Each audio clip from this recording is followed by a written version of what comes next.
So, should we get started with our first speaker? You guys ready?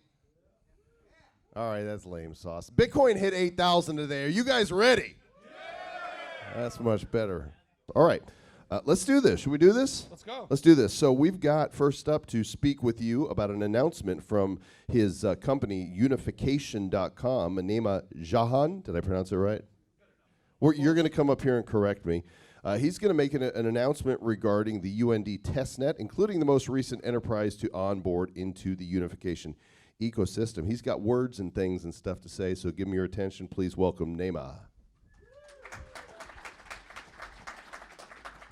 Thank you, guys. I appreciate it. So it's probably not exciting what I'd be talking about today, considering what's going on in the market with the movements of Bitcoin and Ethereum, but we are a rising ecosystem. So what we're going to be talking about today is regarding recent movements in our project, which is Unification. It's unification.com. It's the UND token. And we're going to be talking for about 10 minutes covering 4 very, very brief points. The second of which I think most of you are going to be very interested in because we know what goes and moves markets. The first bullet point that we're going to be covering is the recent release of our testnet and also a contract that we went and signed into Brazil, bringing over 2 million users onto a private work chain. The second part that we're going to be talking about, which is of interest to token purchasers, is we have a staking model, and it's a master staking model where there is a total of 96 entities that are allowed to go and stake and validate the network. We've made that very, very simple to help network usage.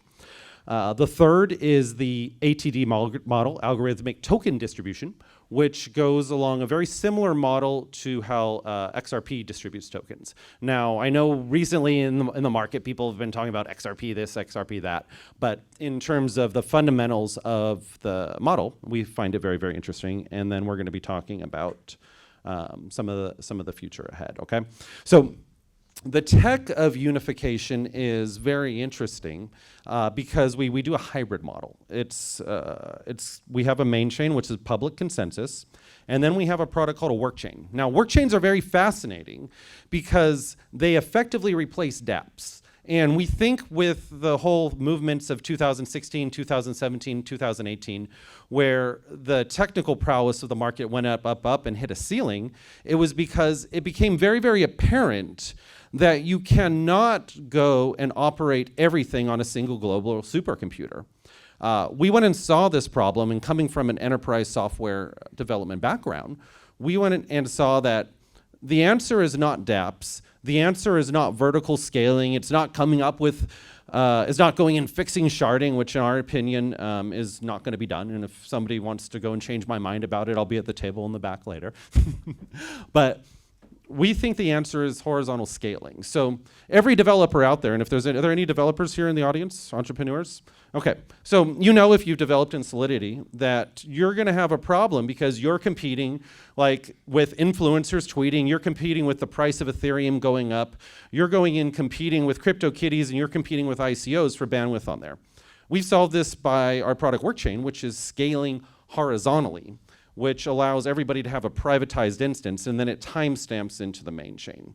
Now, just a week ago, we went and released our testnet on our GitHub, and we have a blog post up with all the links to our GitHub. So any developers in the audience obviously can go out there and deploy their private workchain, grab some test UND from the faucet, and go ahead and deploy it like that. Now, moving on for people that are not full stack developers, we have a very, very interesting consensus mechanism called distributed stake governance. This very simply means that the top 96 wallets to stake, accumulate UND and stake, are allowed to validate the network. So we have 96 validators in the entire network.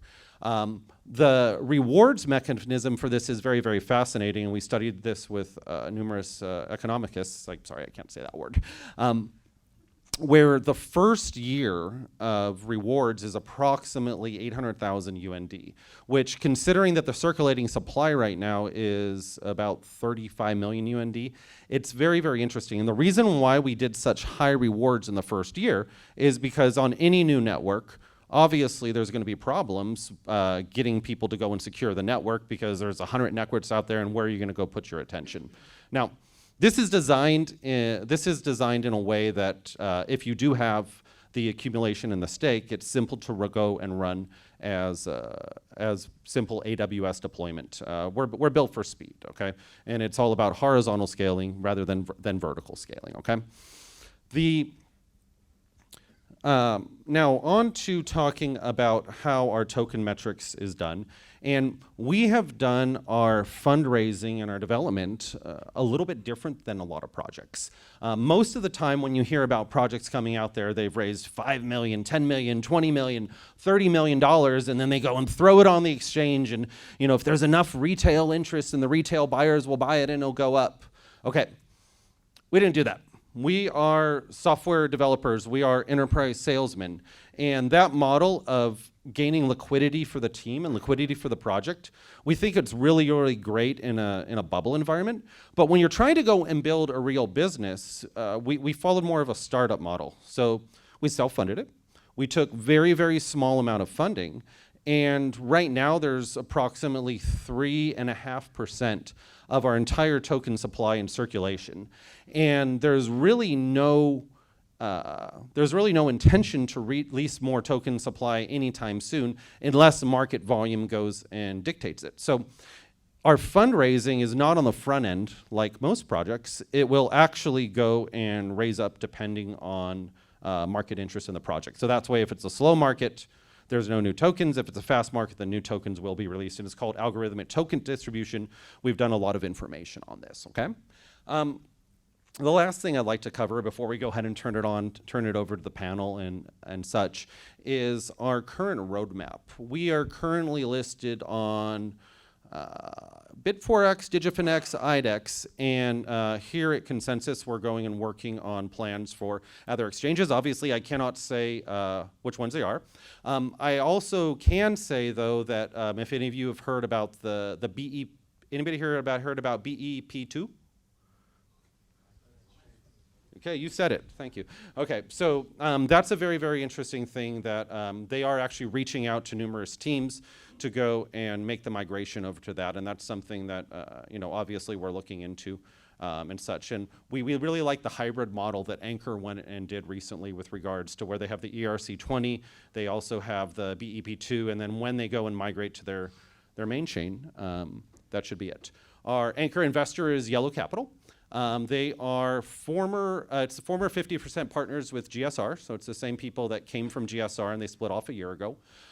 They have provided significant private funding for us, and part of that, they are involved as doing all of the markets kind of stuff and exchange kind of stuff for them. So we focus on what we do best, and Yellow goes and focuses on what they do best. UND token, it's small. Not a lot of people know about it, but we're all here for a reason. And we know that everything starts somewhere, and I'm here to go and share what we have. So based on that, I thank you guys very much for your time, and enjoy the rest of the show. Good job. It's a show. We're putting on a show. Dude, you got to entertain these guys. They just had to listen to my pitch. Yeah, you did great, man. Unification. I'm wondering if we can get maybe a different slide, though, because we're going to keep looking at the homecoming here. The home. True. I was admiring those yellow shoes, though. Those are nice. Those are total. Got some nice kicks, Mr. Ian Balina. Balina kicks. We'll let one of the AV guys, I guess it's right down there. We can put whatever we want up there. So I'm going to introduce this guy right here so you guys know a little bit more about him. Okay. I don't need this, though, to do it. That guy. And now guy. This guy. This guy here has got a very nice navy jacket. Yes, well done. No, this guy hairdo. In the awesome blue plaid is my partner in No Crypto Crime, Mr. Travis Wright. He's a... Wow, I have one fan. That was amazing. So Marshall Long loves you. Oh, nice. Thank you, Mr. Marshall Long. loves You're me. the This best. I know. Best Marshall Long. He is a leading marketing technologist. He's the author of a great book that he co-authored with Chris Snook called Digital Sense. He's got a mind towards technology, a leading MarTech speaker. the co-host of the Venture Beat podcast. That was, or what was it called? VB Engage. Yeah, with Stuart Rogers. Yep. And now my co-host for almost 2 years of a show that just sprang out of conversations that we were having about crypto, and have now had about 7 million downloads in 2 years for some crazy reason. So that's Mr. Travis Wright. Yes. Right on. Say nice things about me. I guess I have to say nice things about him now. Nice things. This is Mr. Joel Comm. He is old. Same fan. I gotta say nice things. Groupie. He just turned 55 years old. Does right. not look like that, though, does he? Thank you. Yes. He's actually an internet pioneer, in fact. He had one of the first 20,000 websites in the world. And he built a project with one of his business partners called Classic Games that Yahoo bought for a 7-figure deal back in the day that became Yahoo Games. Have you guys ever remember that? Little avatars and playing hearts and spades and shit with your friends? You guys remember the guy with the red cap, glasses, and goatee? This guy. Yes, very good. I actually told him I was on Yahoo Games way back in the day before I knew him, and I was doing the internet chat. Ended up meeting 2 girls on this one chat game and had a threesome eventually. So I want to say thank you for that, Mr. Joe Comm. I might have been using your avatar unknowingly, but I had a threesome, so thank you for that. I was much less fat then, way more suave. But yeah, so then he also you guys know how many people here have an iPhone, right? iPhone. He invented the iFart app, also one of the first apps there on iFart. He's done all kinds of shit. Together, we have written 16 books. Yeah. He's written 15. I've written 1. Sounds way better when we combine them, though, right? I like that. He's a good dude. We've been doing this podcast now for 2 years. We have another podcast as well called The Bad Boys of Tech. Because some people are like, hey, do you guys talk about other stuff besides the cryptos? And I'm like, yeah, we do. And so we have another show, so you guys can listen to that as well. We're nerds. Mr. Joe Comm, give him a big round of applause because he likes applause. Thank you. Very good. And pretty soon we're going to change the world with this bad coin thing, but that's a little later on. So we're going to have an expert panel up here. We'll just take turns here, Mr. Travis Wright. I'll bring up the first one. He is actually got their bios. the I don't have gentleman bios. response. It's on your phone. You have one of these right here? I do. Oh, look at that. You got the big words. That's good. Oh, this is good. Perfect. I got Have this you ever one. done this before? I've never done this before. First time. All right. First time ever. So first gentleman we're going to welcome up here is actually the man who put the event together and said, hey, would you guys come MC it? And I don't know why then, he asked that. Yeah, I don't know either. And then Oz Sultan. Oz, are you here yet? Oz isn't here yet. Oz said, let's do a bad up. And then I said, why don't we just combine the two? So we'll do a bad up at the same time as all. So first up, he's a partner at 100X Advisors. He's a YouTuber, and his name is Mr. Ian Balina. Give him a hand. Balina. Say Badlina? Ian Badlina. We'll let these guys do a little more intro of themselves. Ian, take pole position number 1 right here. Come on, have a seat. Next up, Want to say Mr. more nice things about yourself? You can feel free. No, we will. We'll do that after everybody's up here. After? Yeah. Very good. The next one we have up is the one and only Mr. Tone Vays. He's a content creator, derivatives trader. He's a consultant. He's got a really nice YouTube channel as well. I've seen him teach people how to trade the cryptos, which is really nice. He's worked on Wall Street for about 10 years as a risk analyst for Bear Stearns, who crashed. They don't exist anymore after like 200 some odd years. I don't know if we need to listen to Tone Vays on that shit because they're like, that's very risk. You better let them know they had some risk they didn't Bear take advantage Stearns of. minimalist. Yeah. He became a VP at JP Morgan Chase after the aftermath. He said, I was at Bear Stearns. I got my resume, and they let him in. And so he's been getting in crypto for a long time. In 2013, he's been very active. We love Mr. Tone Vays. Give him a big round of applause. We like Mr. Tone Vays. And can I just say, check out the threads. Like I'm digging the look. And he had an amazing debate. He had an amazing debate versus Roger Ver on the crypto cruise this last year, which was hilarious. Love that. Do we have highlights from that? On my shoulder? Next up to welcome to the panel, we have a guy with a real unusual name. I don't know if his mom named him this or what. Like, they were like, is it going to be a boy or a girl? Well, if it's a boy. They're like, oh, hey, it's... yeah, I don't know. if it's a girl, we're going to call it... He's gender neutral. Evangelist or something. If it's a boy, we're going to call it Matty. Pops out. Doctor says it's a boy. She goes, oh, hey, Matty. It's going to be Matt or Madeline. So he's a blockchain trader, YouTuber, consultant. Oh, hey, Matty, come on up. Oh, it's a boy. Hey, man. Come on down. He's like, I've heard them all. like, That one "Oh, sucked. you dicks." That's a dick. Me, He not just you. sighed out angrily. I heard that. All right, next up we have Ausuf Ahmad, the CEO of 1101 Protocol. He's the founder and CEO. He's an MIT-educated digital transformation leader who is passionate about creating an impact and transforming lives through technology and has a reputation for leadership, execution, and on-time delivery. He He's was on at time. Microsoft Look, as well. Dude, he's on time. already on time. All right. Well, good deal. Give him a hand. He's really smart. He was at the MITs. So that's good. Very nice. All right. So what's that? Now we leave? No, we're gonna ask questions. Oh, we're asking questions? We are gonna grill very prepared, them. you guys. But before we do, I want them each to take a moment, maybe to share a little bit more about themselves. So, Mr. Ian, since you put this together, and Maybe you've tell got us the your mic. favorite shitcoin. Yeah. Hello. First of all, guys, thank you so much for coming here. Love you guys. Thank you for all the support. Thank you to everybody here as well on the panel. Tone, hey, Matty, Ausuf, the Bad Crypto Podcast. You guys have the baddest podcast out there. Hey, thank Right, you. and thank you guys for being the MCs. And then also Crypto Family in the house. Everybody here. Bitcoin over 8,000. Right, so me personally, I can see the sentiment is changing from the last conference and the last 6 months. People are getting happier, better, smiling. Twitter is getting less and less toxic, surprisingly. But no, thank you guys so much, and thank you for being here. All right, Tone, take us You there. didn't say your favorite shitcoin. Oh, my Say bad coin. bad coin. We There get a you quote go. on that? We get a quote? Not financial advice. Hey everyone, thanks Ian for inviting me to speak on this panel. It's going to be interesting. I'm going to try and take some contrarian positions, which is one of the reasons why my podcasts have been pretty popular. My opinions aren't always popular, but yes, people come and watch. I started out in the space, just wanted to speak at a couple of conferences about crypto. I was in the space for about a year and a half. Nobody really knew who I was. I never said anything. Just kept reading articles. Took my, used my Wall Street resume to get a couple of speaking gigs in the crypto space. Got picked up by some publications, wanted me to write, got interviewed a couple of times. Next thing you know, you're running a YouTube channel.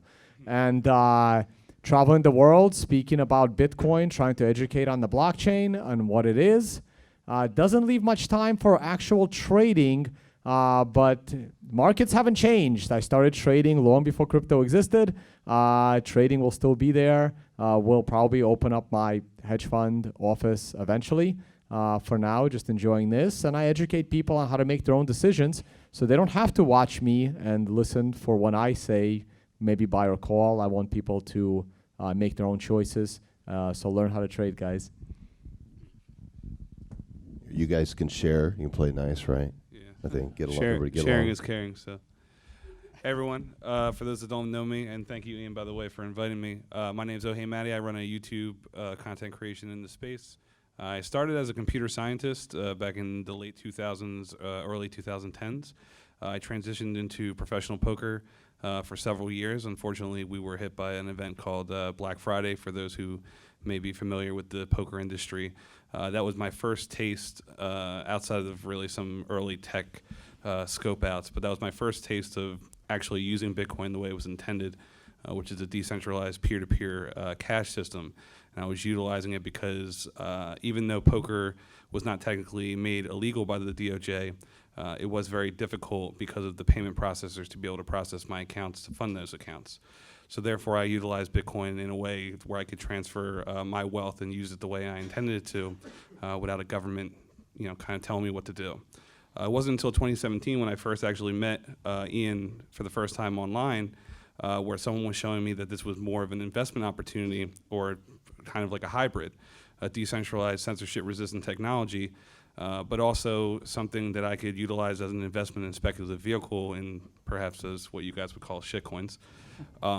But I do feel that there is room in the space for competitors, especially when you have a very low fault tolerance or very high fault tolerance and a limited amount of risk that you can take on when making certain changes. So I'm starting to see some of those technologies come forward, and it's a very exciting time for me. So I like speaking about those types of topics, and I'm sure we'll be getting into a lot of that today, so thank you. Yeah, no, I lost like $1,000 in the teller when the laws came down in like '06. When they shut it down, yeah, I got scammed. They're still around too. All right, guys, I guess it's my turn. Thank you, Ian, for having me here. Thank you, everyone, for spending your time here. My name is Ausuf. It's great to see you guys here. It's, I think, around about the same amount of people that we had at the main conference. So good job, Ian. So I'm Microsoft, ex-Microsoft Global Enterprise Blockchain and IoT lead. I was that until March of 2018, so not too old, but been in blockchain space for some time now. I quit Microsoft to found and establish 1101, which is the company we'll be talking about here and there. But in terms of talking about the coin, not the shit coin, but I'll definitely be talking about 1101 as a up-and-coming coin. Quickly, on my background side, we've already discussed that, but MIT graduate, but prior to that, I was an aerospace engineer working at the Boeing company building airplanes, and so it's a far ways off from aerospace and defense industry, but this is a chosen field. I'm not a technologist, sort of, and I also had a small stint in Wall Street as an investment banker, so know a little bit about finance and trading. But yeah, happy to be here and happy to share my thoughts here. Now, guys, Blockchain one in thing to space. add in. Sorry, one thing to add in. So, disclosure: we did invest in 1101. We think these guys are doing amazing things. I had a chance of meeting them at the conference back in India last year in August 2018, and these guys were the talk of the town, and basically did research on them for the last 6 months or so. And Ausuf is just somebody who's very, very fascinating, very smart, very intelligent when it comes to the space, especially from a business perspective. So for us, it just kind of felt natural to have him here on the panel with us. Thank you. Nice. Let's make it lively. Let's feel free to. Yeah, and I'm looking at Tone. He's like, yeah, I got this. Feel free to dissent. Mr. Travis Wright, why don't you kick things off here? Kicking it all off here. So, Bitcoin is now over 8,000. When we wrote these questions, it wasn't quite so high. It's risen a couple grand in the last couple of days, right? That's just, which we're not complaining. So the first question is, do you think that the Bitcoin price has bottomed? And what are your projections for the rest of the year and maybe 2020? Who wants to kick it off? Sure. Don't All right, that everybody was the jump panel, at guys. once. start, I'll Hope you guys start, I'll enjoyed start. it. This is amazing and engaging Okay. stuff. Drinks on Ian. So Yeah, this thanks is for the wine definitely and beer, Ian. This is really great. We're all thirsty over here. Maybe you could use some of that 100X to buy some beer, maybe? absolutely. Maybe a keg? No, that none coin. of that? So from a non-technical perspective, I think Bitcoin has bottomed.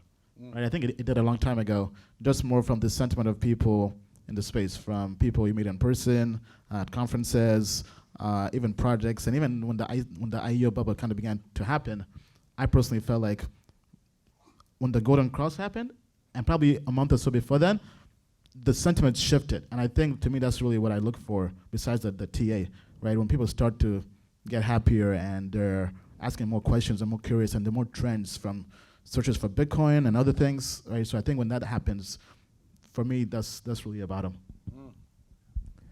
So I'm mostly a TA trader. So from a TA perspective, I'm pretty much 50-50 right now. If you asked me a week ago, from a TA perspective, I was about 40-45% that the bottom is in. That means 50-55% that it's not. Now that we've broken like the $6,400-$6,500 area, like what 3-4 days ago, and went straight up. Now from a TA perspective, it's very possible that the bottom is in. From a fundamental perspective, I still don't think that the bottom is in. I was there for the entire 2015 bear market, and there was actual pain at the bottom. There wasn't that much pain this time, and my biggest metric for the bottom being in from a fundamental perspective is that Bitcoin needs to go up, and everything else, all the other tokens, all the other altcoins, all the other currencies have to either stay down or continue to go down. Now, on this run up, we have seen Bitcoin gain like 10 points, like 10% on total market cap by percentage. That still needs to be way higher.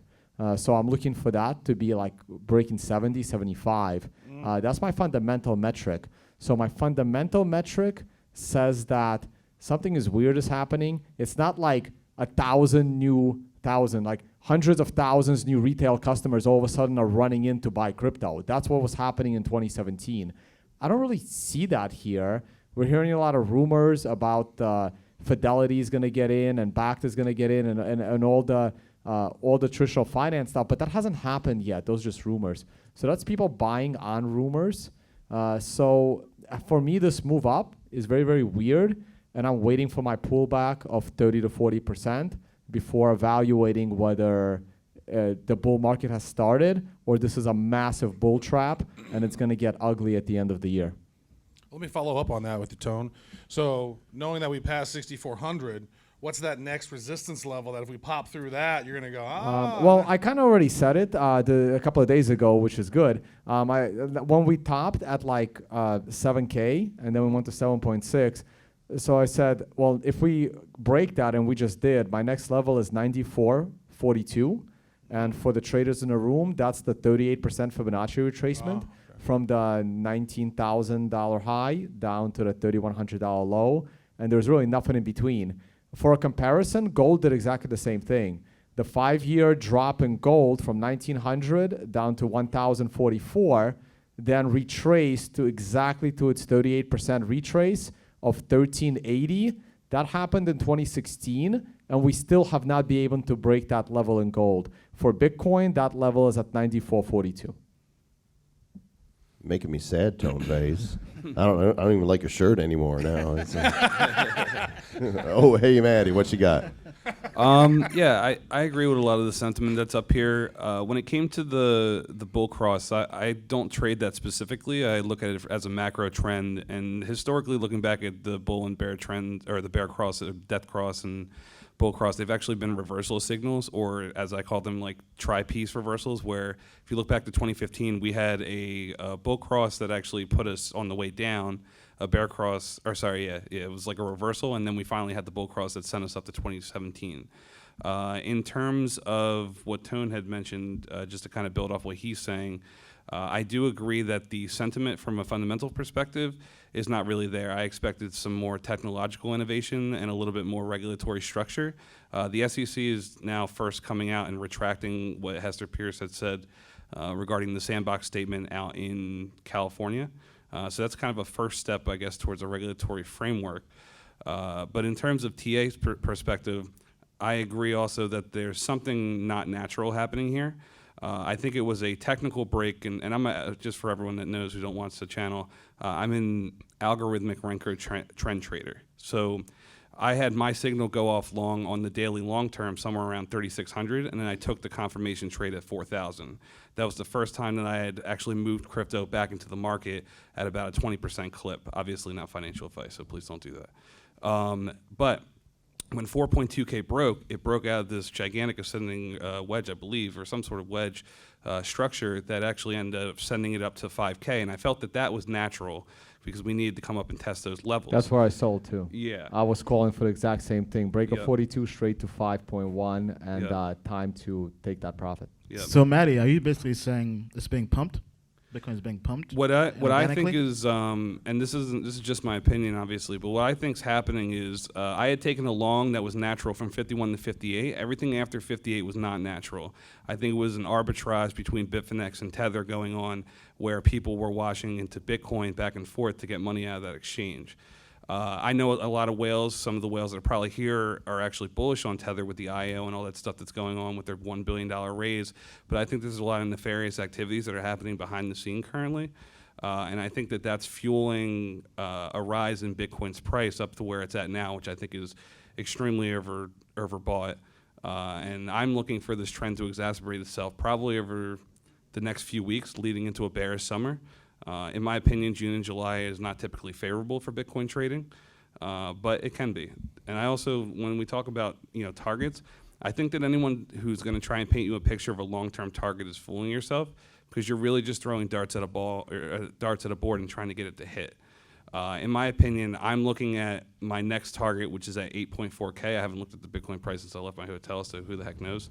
But yeah, I'm looking at 8.4K, and then obviously the 10K resistant tone throughout some good metrics as well. I like the fact that, you know, when I'm looking at trading in terms of targets, I look at areas of interest, or sometimes they call them points of control. And that's the best thing that I'm going to use, whether it's Fibonacci or support and resistance specifically, but I prefer it on a Renko scale because it's showing me the average buy instead of some of the noise that typical charts tend to provide. But I'm also looking for a pullback to 5K. It was 4K. All right, so can you guys hear me? All right, so I'm not a trader, but my analysis here is that, I'll echo what Matty and Tony are also saying, that this is more like a short-term bull run, and there are the fundamentals haven't really changed, except that some market happenings that have happened with Tether and Bitcoin and Bitfinex is what's driving this short-term bull run. Now, but if you look at overall at the crypto space, if you look at 2019, it has been, as some are calling it, the year of the enterprise, because there's a lot of development that is happening on the enterprise side. And that is somehow will be leading into the crypto space. The fact that you know, there are a lot of people who've been writing obituary of Bitcoin, in particular, haven't been able to show that, you know, this is a thing that will just poof or die in thin air. Rather, all the enterprises that have been taking part in the crypto space, sorry, not the crypto, but the blockchain technology space, are somehow bringing connectivity between the public chains and the private chains, and it's gonna happen. And that's why even at the conference that you guys are attending, there's a lot of enterprise representation from IBM, Deloitte, Microsoft, on all those sort of large companies who have real major projects and some in production, which are in work at this time. So overall, I think short term, yes, I think there's not much fundamental to kind of drive it, except as Matty said, you know, some kind of trickery going on, or something else. But overall, the fundamentals are there. The fact that Bitcoin has existed for over 10 years in itself has value, and that value will keep increasing as the traction and adoption of crypto currencies increases. So yeah. Matty, did you have something you want to add to that? No, that was okay. You mentioned IEOs, and you know the Tether IEO. We had let's see, BitTorrent raised 7.2 million in 18 minutes. Fetch.ai raised 6 million in 22 seconds, which is pretty darn fast. So let's talk about IEOs here, initial exchange offerings, for a moment. Is this just a flash in the pan, going to go the way of the ICOs, or do you think that they're here to stay? Why don't we reverse it here? Sure. And Marshall Long, you need to wake up over there, buddy. All right, so Oh, deep in thought. Yeah, that's good. to really look at IEOs, to me, it's ICO 2.0, right? I mean, I wouldn't say it's a flash in the pan, because what ICOs No, really... three. There was STOs in the middle. 3.0. There you go, 3.0. But and you'll get your chance to. But basically, how I see it is that ICOs kind of gave us a vehicle to raise money without going through the VC route. It really expanded the way how people could raise funds for their companies without really giving up equity into the company. And this was a model that was well received. And even though it attracted a lot of other shady players into the scheme, but in itself the mechanism was kind of is well regarded, that okay, this is something that can be done. With how ICOs kind of played out in the market in 2017 and early 18, which led to a lot of issues which haven't been really matured up, which include regulatory issues, which include governance, which include investor safety and all that stuff. So now somehow we have come into ICO 3.0, where you have an exchange which is taking a lot more responsibility of the company that is doing, that is raising the funds. So in itself, if you look at from ICO to IEO, it's an improvement on how you raise funds. There are some safeguards, but still we're not there yet. So I think it's again near to short-term trend, which will evolve into something even more robust, where there are investor securities and better governance of how the money will be spent. But yeah, that's what I would think about what IEOs are. Awesome. So a friend of mine, Andrew Lee, is here today at some point. He's from Silicon Valley. We were speaking the other day about how in 2015, there was so much blood in the streets, as Tone had mentioned, that no one really wanted to put equity into this market, especially for something like a 5-year venture. So they came up with the ICO the model, so that way they could raise funds from more of a crowdfunding perspective. And I think it serves its purpose for sure. And I don't even think that ICOs are dead, because they're still doing ICOs in the private round, and then they're going over to the IEOs, whether or not you agree with them or not. The IEO specifically, the major problem is that, and I'm sure I'm going to get some flack from some people after this who are probably in the crowd, but I was at a Hubi event yesterday. They talked about 130,000 participants, but only 40,000 people got in. They showed pictures of people bot farming essentially, or KYC farming to be able to get in. I don't really think that this is speaking to the intention that they're trying to market it as in terms of building community. If anything, right now the best speculative investment, or the best thing that's going on in terms of altcoins is speculation, and that's pretty much the finite use case at the moment. So, looking at the IEO model, it's essentially just a rat race for people who are connected. They're most likely giving out whitelists, but it does have some benefits. I think the benefits are specifically that you're getting instant liquidity. You are getting exposure, because the exposure is coming from ROI at the moment. It's not coming from specifically when it comes to tech adoption, I think, with some exceptions. For me, when I look at ICOs and IEOs and things of that nature, it was a way for me to make ROI. It was way better than investing in the spot of Bitcoin. I probably would have only made $2,000 in my lifetime, but I was able to make like $250,000.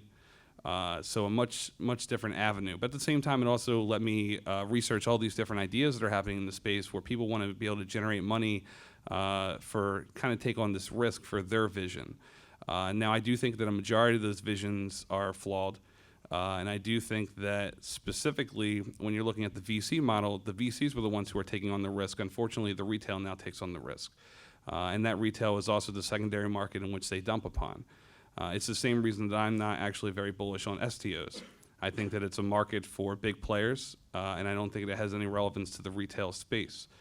I don't think that we're going to be able to have the opportunity to make money on STOs, and I think that it should be, I think everyone should have their own choice, or at least be able to prove from their intelligence perspective that they can take on risk in an investment environment. I do think that a lot of people could lose a lot of money for sure, and that's a major problem.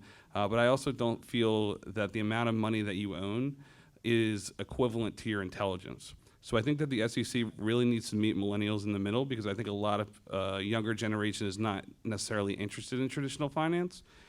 So I think that we need to bridge that gap between the younger generation. And I think that ICOs and IEOs were kind of that first taste in perhaps a new wave of financial millennials. It's not fair letting all the rich people be able to invest. Gosh. It's more like an insult to intelligence. It is. It pisses me off. I'm like, seriously, we're in the land of the free, home of the brave, and we can't freaking... I can go out and buy like $500,000 worth of lottery tickets if I want, but I can't invest in an ICO. You serious? It's ridiculous. Lottery's a scam. Yeah, so I see them all as the same thing: ICO, STO, IEO. Now, IEO seems to be the strangest one of them all, because somehow for the last 400 years, exchanges have been able to function without an internal token, and yet in the last 2 years, for some reason, that they can't. So to me, it makes absolutely no sense. The only reason to create that token is basically to fundraise to start the company. I don't see any difference between the Binance token and offering a security of a company that doesn't yet exist We will see what the regulators say about it. And it's going to be interesting. Binance keeps moving jurisdictions. I think they are now in their third country, currently Malta. We will see how much longer Malta is going to protect them, and we will see what happens next. But there's absolutely no reason for that token to exist. Every other exchange prior to Binance has been able to function without a token. So you can't claim that you have some kind of a necessary utility. So there's really no difference between them. And the fact that what you guys just said, the ICO market is not dead. They're raising unreasonable sums of money out of nowhere. I think Bitfinex just sold like $1 billion worth of tokens or whatever. An exchange that got hacked for the third time with two government agencies trying to take them down. And the market doesn't seem to care. And again, for me, that's fundamentally saying that people are still overly bullish in this market. And thank God for the halving in Bitcoin. That gives us a little bit of hope as to, the supply of Bitcoin is getting so shrunk as Bitcoin becoming more useful that Bitcoin can still go up. But as far as the amount of speculative money in the space, that people have not learned any lessons from this bear market or the prior one. Great points by everyone here on the panel. I definitely do follow most of the sentiments, right? I think IEOs are flash in the pan. Me, myself, I haven't done any IEOs yet to date. Now, I have invested in projects that do plan to IEO, but me personally, I think anybody who's investing in IEO right now is just flipping IEOs. Nobody's really investing in the value. That's why to me it's very, very dangerous, because this reminds me of, I would say probably November, December 2017, with the ICO bubble, when ICOs were going 100x, and people would just buy any ICO expecting to make a 20x. Right now with IEOs, you're seeing people buy any IEO just because it's on Binance, on Huobi, on OKX, whatever, because they're expecting to flip. And I think once you start to see IEOs lose money, like with Bittrex, Bittrex has had, 2 or 3 IEOs completely fail, and Bittrex is known for being a good, reputable brand and exchange. And it's now coming to a point where I think, first of all, Binance definitely did innovate, right? Binance, in a way, kind of began this mini bull run we have, which I'm thankful for, right? But I feel Binance has been trailblazing and creating this whole new territory. And then every other exchange is just copying Binance. But after a while, after they milk IEOs to death, what's next, right? People will notice that IEOs are dead. Now, do I think IEOs are going away? No, but I think the returns, people will start losing money more consistently, and less people will start investing in IEOs, right? I don't think IEOs are going away anytime soon, because if you look at IPOs, it's the same exact thing, right? This month we had Uber IPO, last month we had Pinterest, Lyft, all these big Silicon Valley companies are still doing IPOs, right? So I think the exchanges taking the responsibility of vetting the projects and doing their due diligence and research for the average retail investor is great, but I don't think we can really say they're investing in the companies. They're just buying the first shitcoin they have. Me, myself, I've been in this space for now over 2 years, and I began that same way, right? When I first joined crypto, I would just wake up, go on Poloniex, check the troll box, and see what tokens were ingrained the most. And I would buy XRP at 50%. And I'd ride that for like 2 or 3 days and dump it. And I think the same thing is happening right now with IEOs. I don't think this is really, in terms of a long-term strategy for investors, I don't think it makes sense. If you're a short-term trader, that's fine. 90% of every stock I ever traded when I was a trader, I had no idea what that company did. I had no idea what their business was. I never looked into their finances. If you're gonna sit at home and trade this stuff, that's fine. Like penny stocks, who knows anything about those companies? But what bothers me is people that have positions and now they're all over Twitter like experts in that company, saying that coin is gonna go through the roof because of this, and that. If you're trading it to make more money in any form, whether it's Bitcoin or fiat, that's great. You have a profitable trading strategy, that's great. But keep in mind that trading and investing are very different things. You've obviously never heard of BitConnect. It's a great opportunity. What's up? Get it on the bottom floor now. You can get it for like a nickel. Good stuff. wanted to just add on to some of the things that you guys were talking about. I think one thing that we may differ on tone specifically is necessity versus value. I do think that specifically in more of the software realm, that there wasn't necessarily a requirement for something to come out. It was more that, can I provide value either from a business use case or to a customer use case? Do you necessarily need a token? I think that's a valid argument, and I think you agree with that as well. But I think that from a permission base, we're starting to see, when we talk about Vitalik's trilemma about, can we scale without sacrificing decentralization or security? I think that some people are starting to take this route now where they're like, okay, well, I'm willing to sacrifice decentralization if it means that I can provide value on a permission basis to businesses who are more from a centralized world. But the other thing I wanted to ask you about, specifically since you're here, you do talk about that you need to see Bitcoin dominance going up to like the 75% range. The Bitwise report, they kind of put Bitcoin dominance already at 80% to 20 versus like CoinMarketCap's 55%.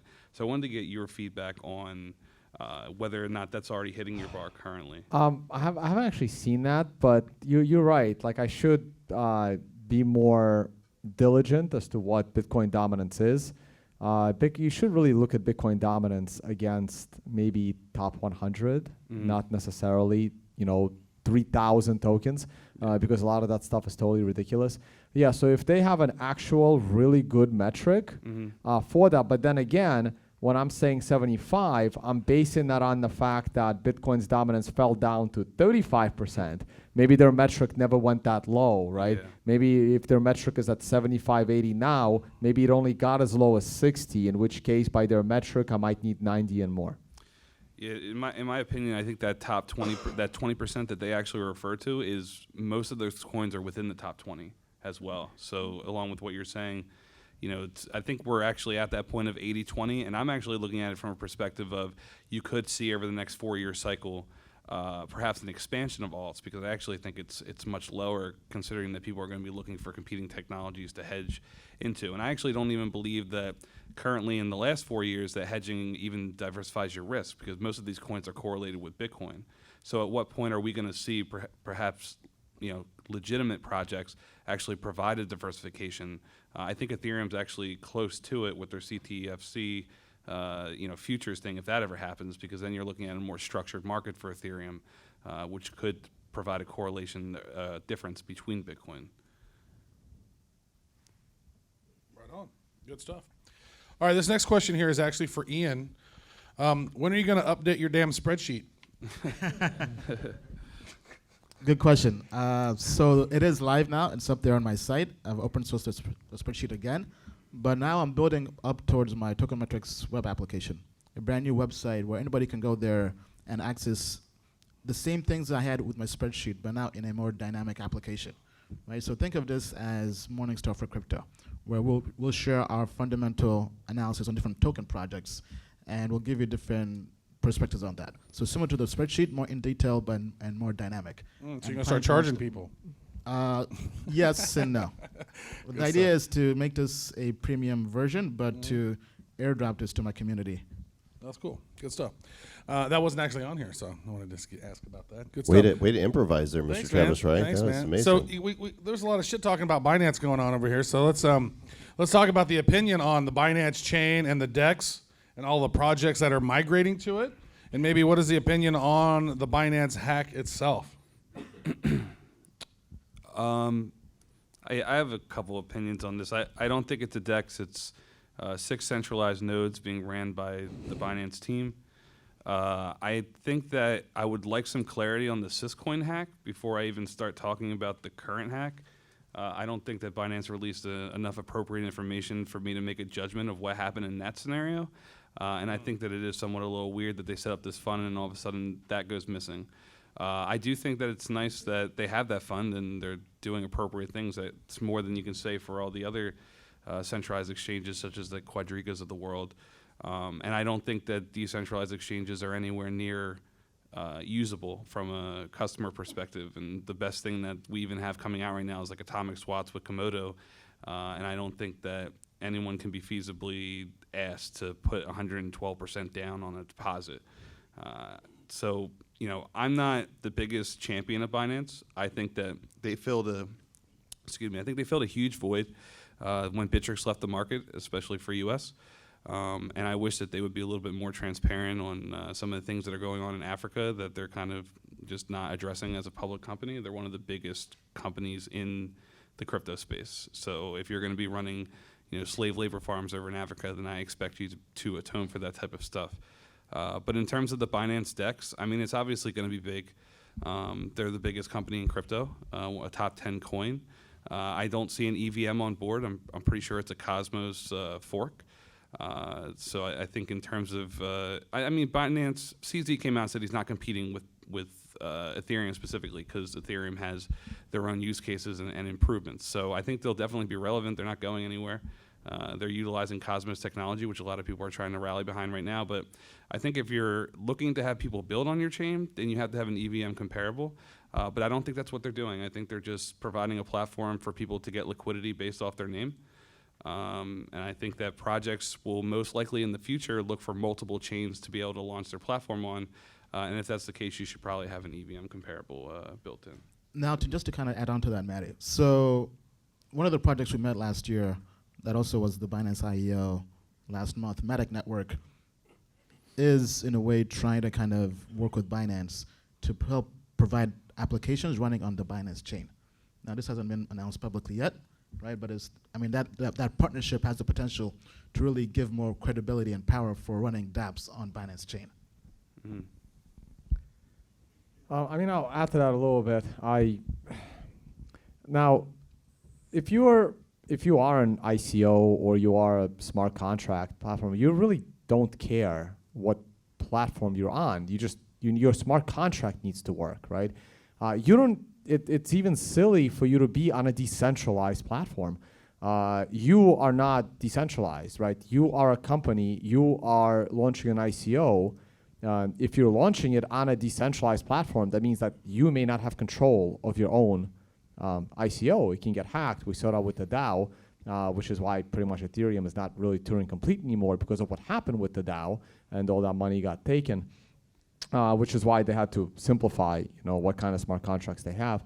Now, Binance, since they have pretty much infinite funding because they created a token and printed money for themselves, they'll announce anything to basically stay more relevant, pump the value of their token, and try to get business out of Ethereum. EOS is doing the same thing. You have all of these platforms. Now, none of them are actually decentralized. Like Ethereum is not decentralized. God knows how few nodes there are there now. EOS is even bigger than Ethereum by size. Like, good luck trying to put together an EOS node from scratch. And whatever Binance is going to build is not going to be decentralized exchange. They can't. It's a company building software. Someone is responsible for that software. Something has to pay for it. The engineers have to get paid. Someone has to go in and fix problems. They get a paycheck to do that. Nothing Binance is going to build will ever be decentralized. That's not how decentralized software gets built. It's built in the wild, like what happened with Bitcoin in its first 2 years, where no one even knew if Bitcoin was going to survive. No one was getting a paycheck. That's true definition of decentralization. So none of that really makes sense to me other than just hype. And somebody else will come and compete with them. If you really want a true decentralized platform under your smart contract, start looking into the Bitcoin sidechain Liquid. They will do everything Ethereum will do outside of the silliness of Turing completeness, which will only lead to somebody else actually reading your bad code. I think all those are fair points. I would add to that, I think true decentralization it's a fantasy. It's a nice to have, but in the real world, as the panel was saying, right? I don't think it's going to function fully in a fully decentralized manner, right? So I feel like for any business to grow, there has to be central components to it.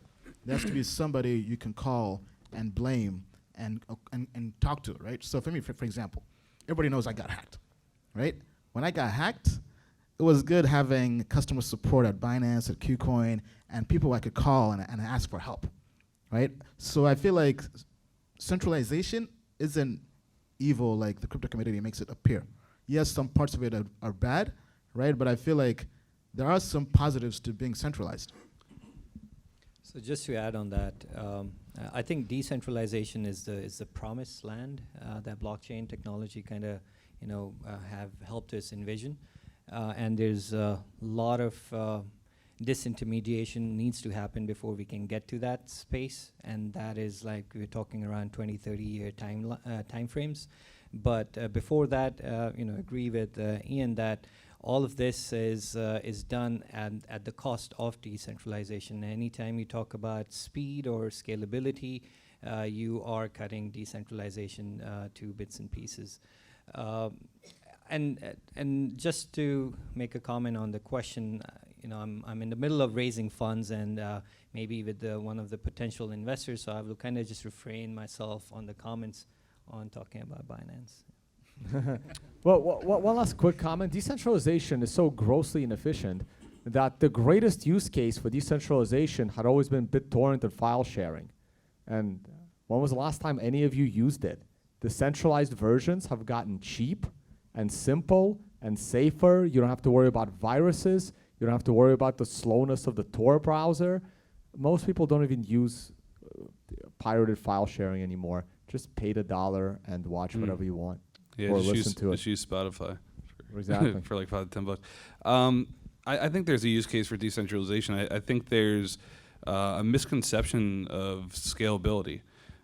People want to associate scalability with either 25,000 TPS to beat out Visa, or they have their own idea of what's going on. But to speak to one of the people that are going to be coming up, I saw their speech actually yesterday. I talk a lot on the channel about Venezuela. I talk about Greece. I talk about China. Censorship models that are going on in like a George Orwellian ecosystem over there, or you're seeing Venezuela where hyperinflation is just out of control.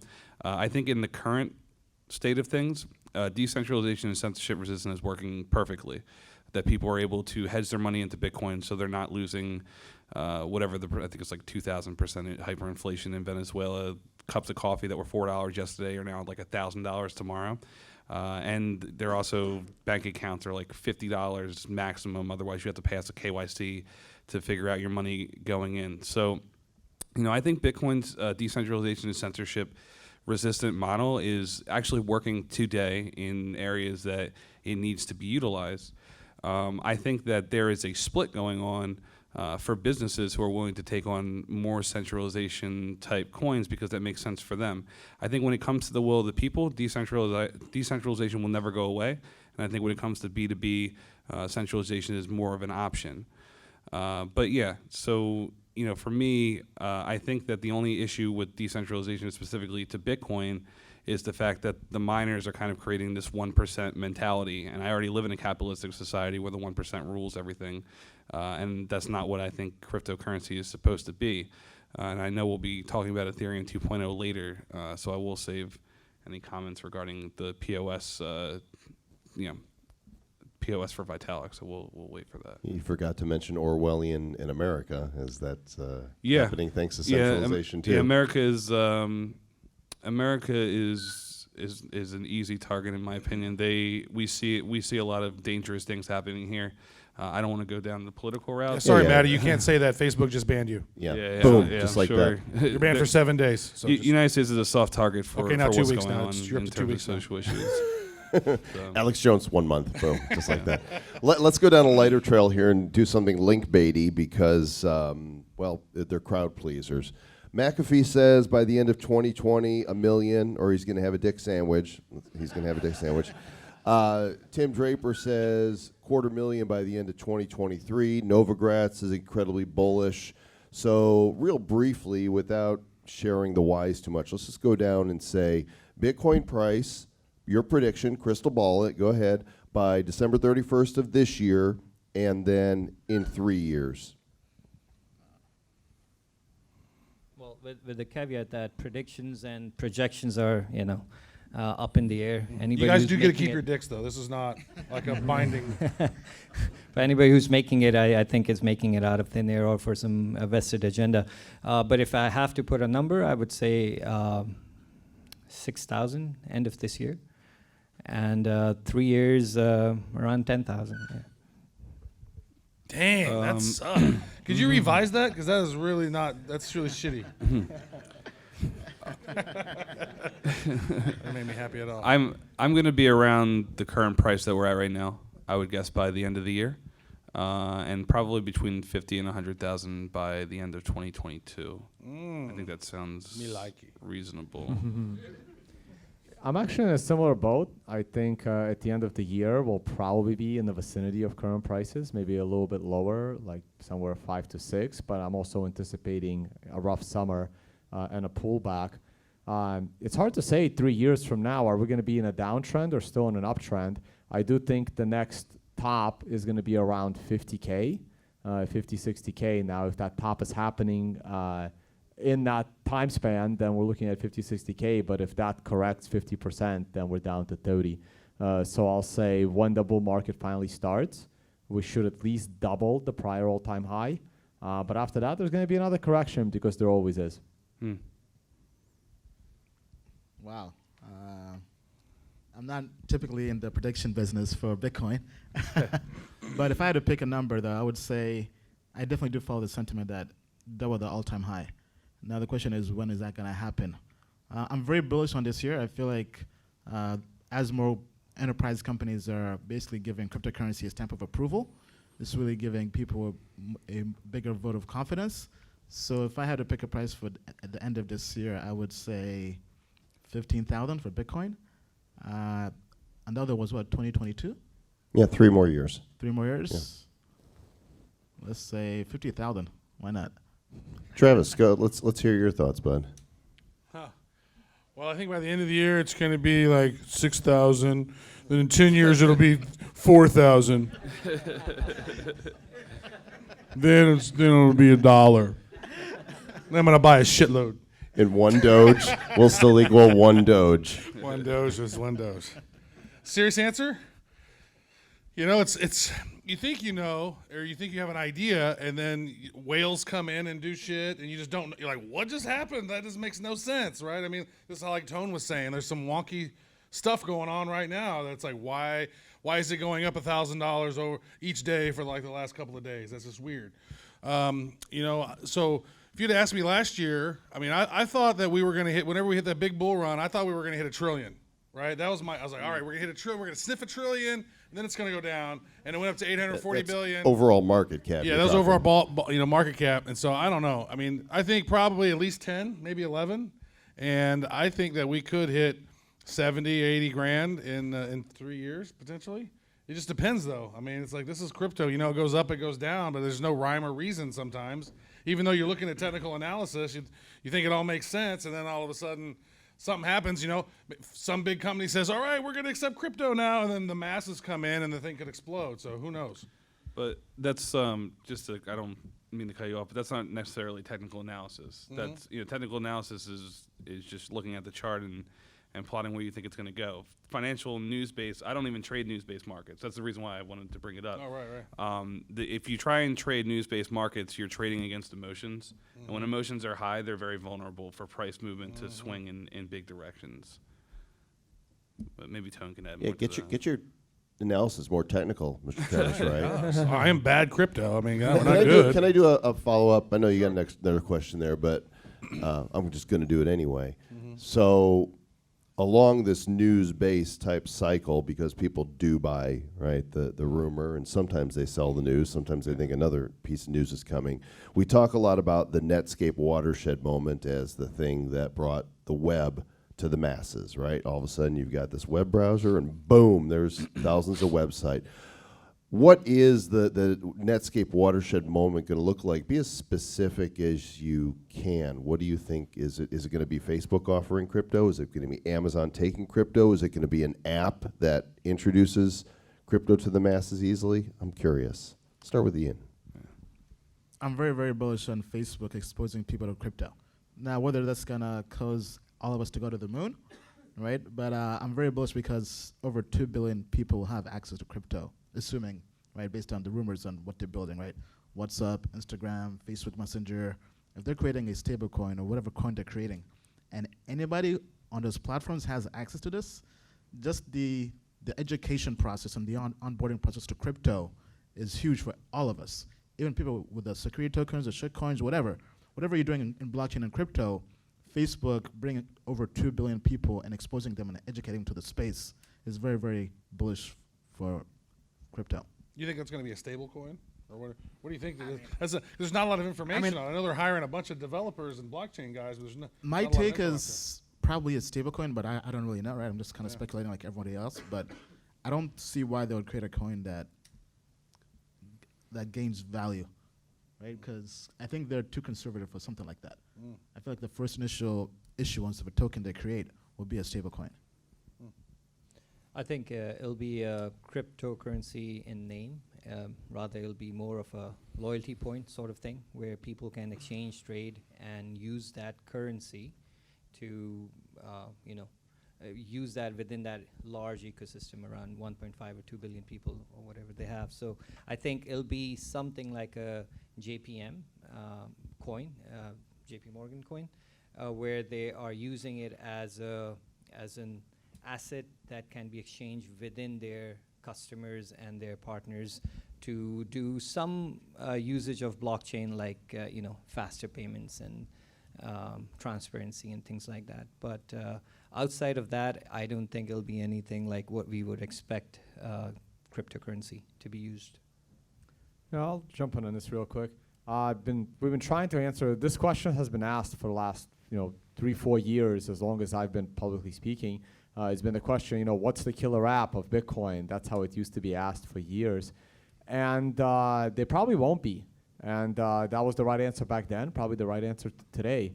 Bitcoin functions pretty much the same exact way it did 6-7 years ago. The apps are getting a little bit better. The usability is getting a little bit better. And it has to be done that way in a decentralized way. And I'm focusing on Bitcoin because it's the only decentralized cryptocurrency we have. Everything else is centralized. It doesn't matter what JP Morgan does. It doesn't matter what Facebook does. That has nothing to do with censorship resistant, unconfiscatable, permissionless value transfer, which Bitcoin is. And tools are getting better. Again, I was watching the Liquid sidechain demos at Consensus today. Lightning is developing nicely, making it easier to use, smaller increments, cheaper transactions, faster transactions, more privacy, and Bitcoin has a finite supply. So because Bitcoin has a finite supply, and that supply is very finite, and unlike gold, Bitcoin is actually useful in a person's day-to-day or other things they want to do with it. So if a Bitcoin ETF does actually get approved, that's going to be huge for the price of Bitcoin. But nothing is ever individually great. Like you guys were mentioning on Ethereum, we have to scale, but then we're going to lose decentralization. Well, if you want the price of Bitcoin to really go up, you want the ETF.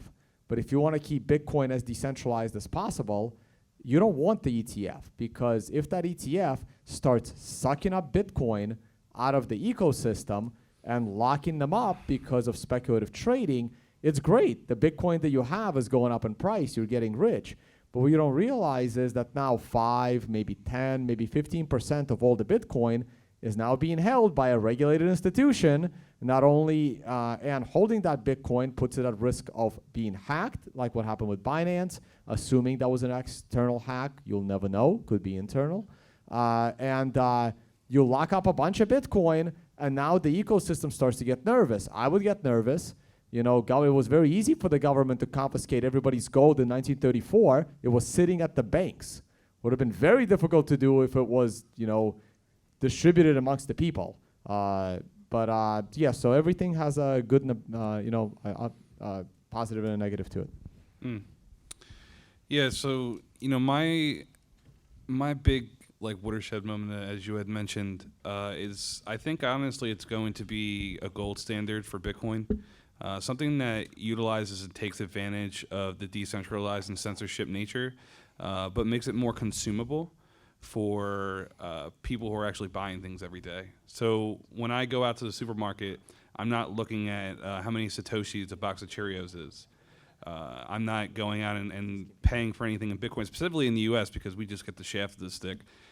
because we can't, no pun intended, we can't spend our Satoshis, on a credit card because it's just not there yet. But I also don't want to spend my Satoshis. I'd rather be able to take a small portion of it and put it into some sort of stabilized reflection, and then be able to use it as I do currently with fiat. So that way it's actually backed by the decentralized and censorship-resistant nature of the coin, but it's not necessarily not understood by the mass public.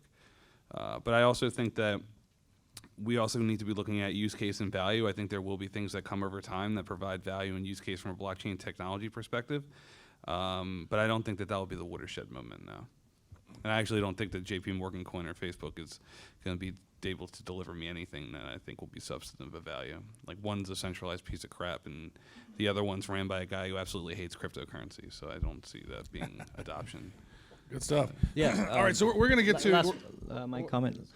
So, in my opinion, I'll keep it short. The watershed moment has to come from the something that makes the traction and people usability really easy for even if it has to be Bitcoin, right? So when people used to use internet, it was quite difficult because you had to go join up to a terminal and there was no browser.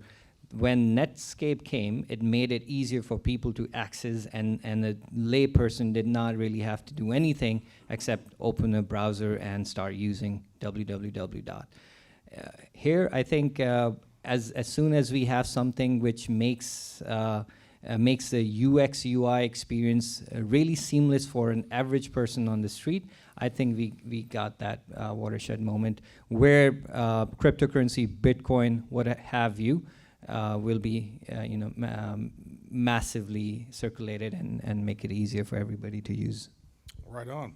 Good stuff. So we are pressed for time here. We need to move on here. But I know that a couple of you guys have alluded to Ethereum 2.0. So before we get to the startup pitch, maybe Matty, want to talk about Ethereum 2.0, what your thoughts are on that, why it's taken so long, or why it sucks, or why it's great? Yeah, so, in my opinion, I don't think Ethereum 2.0 is taking that long at all, considering they have to refactor the entire blockchain along with the technical debt. I don't think that we're probably going to see the full grasp of anything that's even related to Ethereum 2.0 in terms of a package for probably 2 years. And that's coming even from some of their own direct developers. And specifically to the issue that I had brought up before, where there's kind of like we're moving towards a 1% miner centralization with exchanges having a bigger say on the network currently. I think what Vitalik and POS sharding is kind of putting forward in terms of the alternative is that they want to provide some sort of dividend model where they're aiming to get a 5% return, but more people can have a stake in the network versus maybe like a DPoS model where only these centralized master nodes are getting their shake and everyone else is kind of being left out. So, back in maybe pre-2014, anyone could mine Bitcoin, and that's what made it so great is that we were all taking part in this network. So I don't necessarily see Vitalik's decentralization play as a negative thing, specifically considering that we can all take part in the network and holding our coins and getting 5% dividend. But again, it all comes back to that same question that I kind of alluded to earlier. What is your definition of scalability? I'm pretty sure Ethereum 2.0 is only 1,000 TPS. So if you're looking at it from a speed perspective, which in my opinion, as I said earlier, these cryptocurrencies right now are just a very poor point of sales peer-to-peer cash system. If you don't care about time, then it's fantastic for what it is. Decentralized, censorship-resistant. So if Ethereum 2.0 is going to bring some sort of more decentralized model that's also going to probably solve some of the issues that are currently plaguing the future of proof of work, then I'm all for it. I want to see competition. I want to see people put other ideas forward. And I do think that Bitcoin specifically, because it's number one and because it has a high fault tolerance, it can't move as quickly as perhaps some other risk takers. Not saying Ethereum is one of those people, but I actually support other visions outside of just Bitcoin. And if someone can bring me the same value from Bitcoin in a decentralized censorship model, then I'll support them as well, as long as it makes sense. Good stuff. Anybody else have any compelling comments on that? If so, be brief. I've been a critic of Ethereum since the white paper or purple, whatever color they named it. You hate everything. Yeah. So I've been a critic of them. That should be your channel. Tone Vays hates everything. It is. It's I have a crypto scam series, and we covered Ethereum many times. Ethereum was always unscalable, and people knew that Ethereum was unscalable. This is why Ethereum 2.0 is being built, because they finally realized that Ethereum is unscalable, and they have to build the 2.0 version. And obviously, they have competition from all the other projects similar to Ethereum. And like I said, if you absolutely need your smart contracts to be on a decentralized platform, start looking into Bitcoin's liquid. The question that we skipped, the only project in the crypto space that I do believe in is Bitcoin. It's going to be great when Tone Vays is a grandpa and you walk on his lawn. Get off my damn lawn! Get out, damn you guys! He's going to start a new series called "It's a Shitcoin." That's good. Hey, give a hand to all our panelists up here, please. Good job, everybody. We're going to move on to the pitch competition, and Ian, how do you want to proceed with that? So 4 companies each get 3 minutes to pitch, right? The top 2 will then get to the next round. They get 6 minutes to pitch, and the winner can join us up here on the panel for a Q&A with the audience. Sounds good? That sounds super sexy. Okay. All right, you going to time them over there, Ian? Yeah, so I'll time them here. Who's up first? Please come up here. Tell us your name, your website, where we can find you. Absolutely. Okay. How's everyone doing? Okay, hold on. My name is Daniel from Austin, Texas. Just let me know when to go, Ian. Okay, hold on. Yeah. Hey, Ian, can you demonstrate the buzzer sound when the time's up? He's going to pound the table. That's it. Okay. It's not exactly a buzzer, Ian, but... We had to improvise. Okay, 3 minutes. Yeah. Go. Hi, everyone. My name is Daniel from Austin. I'm the CEO and co-founder of Abstract. Our consumer product is called Vault Wallet, which is built on our technology, our infrastructure. So, quick show of hands. Has anyone heard of Plaid software? You guys have heard of Plaid. What about Stripe, the payment processor? So everyone's heard about that. So what they're doing right now is facilitating payments, and Plaid is facilitating how you connect an application to a bank. So if you're on Venmo and you go and plug in your bank account, you're basically using Plaid to connect to your bank account. And they're pretty much have a monopoly in 99% of applications. Abstract is building Plaid for blockchains. What we're doing is we're connecting any blockchain, any application to any blockchain. And why is this needed? Because infrastructure and key management is the biggest problem in crypto and adoption and actual usability. And we're solving that by creating a middle layer where you can easily plug into your application and start focusing on your business logic instead of worrying about rebuilding everything from scratch. So right now, everyone I've been talking to is rebuilding node infrastructure, key management, everything. So instead of doing that, they can easily license us and get up and running in a couple weeks. And so we're actually not doing an ICO. Thinking of a security token in the future. We're straight equity. I've been building this product for a year. And Vault Wallet is a public wallet, the consumer wallet that's built on our technology, and it's in the Android App Store right now. That's about it. All right. Thanks, guys. Thank you. All right. Who's up next? Radix. Okay, welcome. We're going to give you 3 minutes on stage. Are you ready? Go. Hey everyone, my name is Piers Ridyard. I am from London. I'm the CEO of Radix. I'm going to enjoy being called bullshit up here when I say that we've solved the scalability trilemma. We've been in R&D for 6 years, started in 2012. And the reason that we wanted to solve it is that underlying the whole point of decentralization is this anti-fragility, a layer that everyone can rely on. And that meant you had to create something that 7 billion people and 24 billion devices could use simultaneously without bottlenecks, without centralization. Now, the reason that we built that was that you can actually then go and create the things that actually matter for this industry. So an example of one of the use cases that we're working on is we're working with a sovereign nation looking to issue their sovereign currency on top of our ledger. That's 6.7 million people with a transaction throughput of 22 million a day. The reason we can capture that and no one else can is no one else can do that kind of scalability or throughput. We're looking at fan usage, 50 million followers wanting to do loyalty programs. We're being built on because no one else can capture that. Fundamentally, there are a lot of companies that are wanting to build on this kind of technology in a public environment because interoperability matters and because every single application that's built on a public environment builds on another one. And so this public infrastructure is absolutely important for us to push forward the innovation, and that is why we built Radix, and that is why we believe that we will be the ledger that everyone will build on top of. Thank you. All right, thank you very much. Okay, who's up next? Azos. I'll let you pronounce that. Okay. I'm German. We deserve German? to make fun Okay. about us. It's clear. All right, go. All right. So, hi everybody. My name is Marcel. I'm the CEO of Azos, and today I'm going to show you how we enable a whole industry to free up their tied-up capital in global chemical supply chains. Actually, we're a spin-off over 20 years running business in supply chain automation, and we are specialized in bulk goods, means everything which is not packed up like minerals, shall you call it.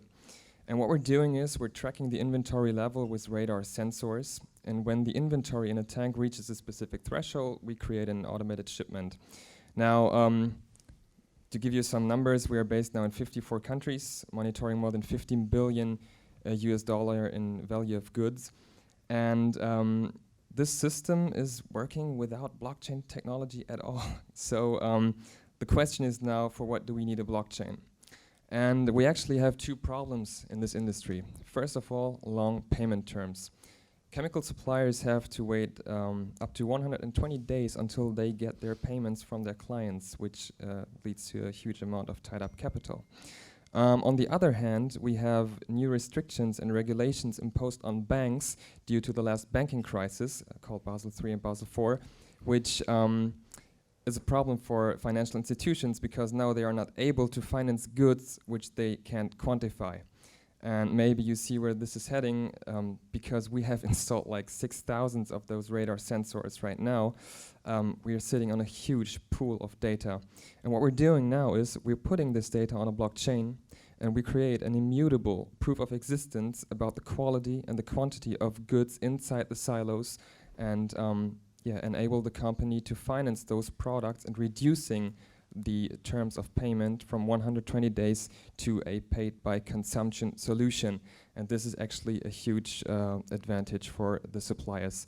And if you want to know how we do the payment, like of course those poor-minded people are not accepting Bitcoin. Actually, we are using some kind of a stable coin, but what we're actually doing is we're deploying euro or fiat currencies on a blockchain by linking IBAN accounts to wallet addresses. And this is pretty much it. Thank you. All right, thank you very much. Reserve? Okay. All right, welcome. All right, please tell us your name, the company, and go. Hi guys, I'm Nevin from Reserve. So Reserve is a decentralized stablecoin. Essentially, we're just trying to create something that's exactly like Bitcoin, but has a stable value, can't be shut down. And we became convinced that all of the other stablecoin approaches were not going to work. The algorithmic ones we think are going to blow up economically, and the ones that are asset-backed we think are like nicely designed economically, but they'll be shut down by governments. And so, the thing that I think is special about our team is we worked at fancy places, but who cares? The thing that's special is we have really, really long attention spans.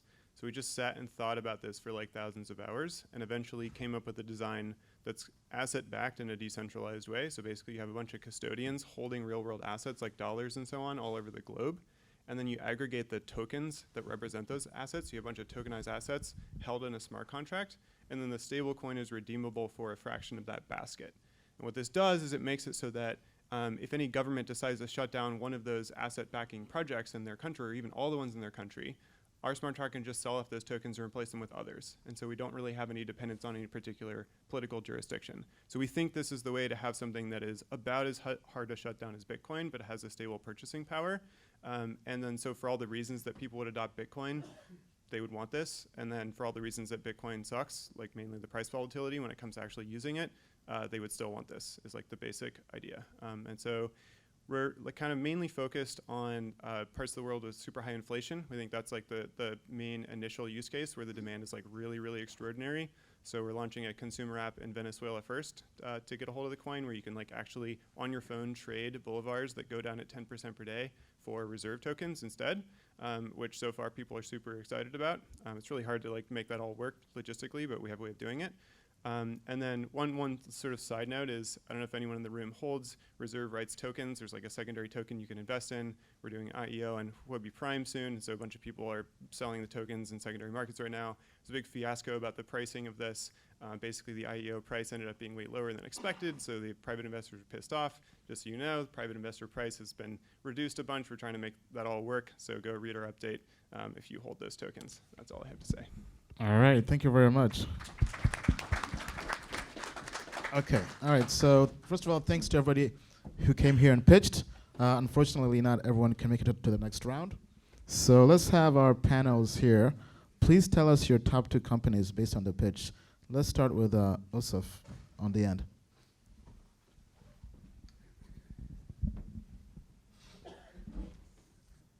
So my top one is Azos. I think I'm saying it right. I like the fact that it's actually a use case in an industry. I believe it's a chemical industry where if you cannot really measure the quantity of the bulk shipment, then how do you do this? And they've put some sensors. They have and then using connecting wallets with the IBM account. So it's a pretty cool deal. That if they can make it work, then it'll be pretty nice and neat. So that's one, and I didn't really get a chance to pick my second one yet. But if I have to, I would go with Reddit. Okay. I mean, it's so extraordinary and it's so revolutionary. And if you say what you say, and if you can really make that work, then yes, would like to see what happens next. All right, thank you. So that's 1 point for Radix, 1 point for Azos. Yep. I mean, so the top 2 are going to go on to the next round. Okay. So obviously, full disclosure, I am a contributor to Reserve. I recommended that they be here today for the panel because I think they're an amazing project. I said earlier during my description, I like what they're doing in Venezuela. I like the fact that it's an asset-backed crypto with a decentralized nature. And I think that it's an amazing team. So one of the projects that I'm going to pick is Reserve. And the other one actually is Radix. Talked about Ethereum trilemma. Not sure if you were trying to, coach me over to your side. I've never heard of you before, no offense. But I do want to hear more about you. So I'm going to give you the nod for number 2. You do it in order? Like which of the 2 do you... So Reserve was first? Yeah, I like Reserve, but I mean, I recommended them to be here, so I'm a big supporter of theirs. Yeah. So I really shouldn't like vote. Actually, don't want to vote. But what's the so the next 6 minutes? Do we get to ask them questions Yes, now? yeah. So next It's round 6 minutes of questions. 6 minutes of questions. Okay. In that case, I'd probably want to hear more. I'm gonna go with Azos and Reserve in that order. So. Okay, Azos. And then Reserve. And Reserve. All right. Oh, wow. So we have 2 people voting for Radix, 2 for Azos, 2 for Reserve. Oh, no, but I have, are you going to vote? Yeah, You don't so vote? I do. No, but I have Azos with 4 points and Reserve with 3, because if you rank them. Okay, now it's getting complicated. Yeah. Okay, so, I'm going to have to vote for Reserve. And actually, I had Vault Wallet, but just by process of elimination. So Reserve is up as 1. Azos. And Azos. Yeah. All right. Okay. So now you guys are in the hot seat. Now we're gonna actually grill you. Okay. So we'll give you 6 minutes, and we'll have the judges here asking questions. Okay. We'll start with Tone? Sure. So we have Azos. Reserve. Reserve. Okay, let's go. I'll ask the question. So the biggest problem, and this is on a stable coin, is your stable coin has to be physically backed by something. That's what would make it a stable coin. And that's always been a problem. Like when everyone seems to love Tether, but my problem with that, Tether is just a reincarnation of e-gold. The government went and took the gold, and it looks like some government went and took the dollars, and now another government is mad that there's no dollars, right? So how do you prevent the confiscation of the underlying asset problem, keeping your coin stable? Yeah, that's a great question. It's a two-part answer. So one is that if you look at eGold, it's not exactly the case that the government just freezes the assets and takes them all in a situation like that. What they do, because there's a lot of legitimate users using the thing, they say you have X amount of time to wind this down, and people can redeem during that period of time. And then for someone who hasn't gotten around to redeeming in whatever the period is, like 3 or 6 months, then they freeze and take the rest of the assets. And so what that means is if a government's going to shut down a centralized coin like this, in the vast majority of cases, there's a long period of time where it's still redeemable. And so that's why our smart contract can sell off those tokens for that market value and replace them with other tokens that are backed in some other political jurisdiction. So let's say Switzerland is shutting down their stable coins. That's fine. We sell off all the Switzerland stable coins and buy Irish stable coins or whatever. And so essentially that's kind of the reason why in the vast majority of cases that's our protocol solves that. Now, you should still expect like the issuer to run away with the money or the governments to freeze the assets every once in a while. And so essentially the secondary token in our platform has a whole market value of its own for various economic reasons.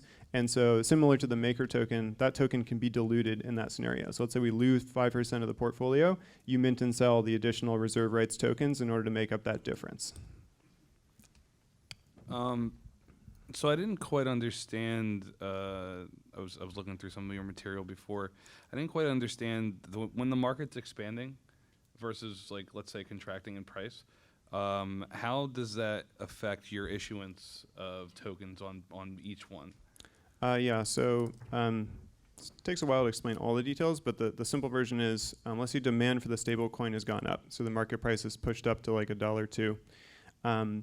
Market participants can go lock up those collateral tokens, those asset-backed tokens, in our smart contract and get reserve tokens in exchange. So you lock up $1 worth of collateral, you get 1 reserve token, which you can then go sell for $1 or $2. There's arbitrage there, so it's just like Tether, but happening in the smart contract realm.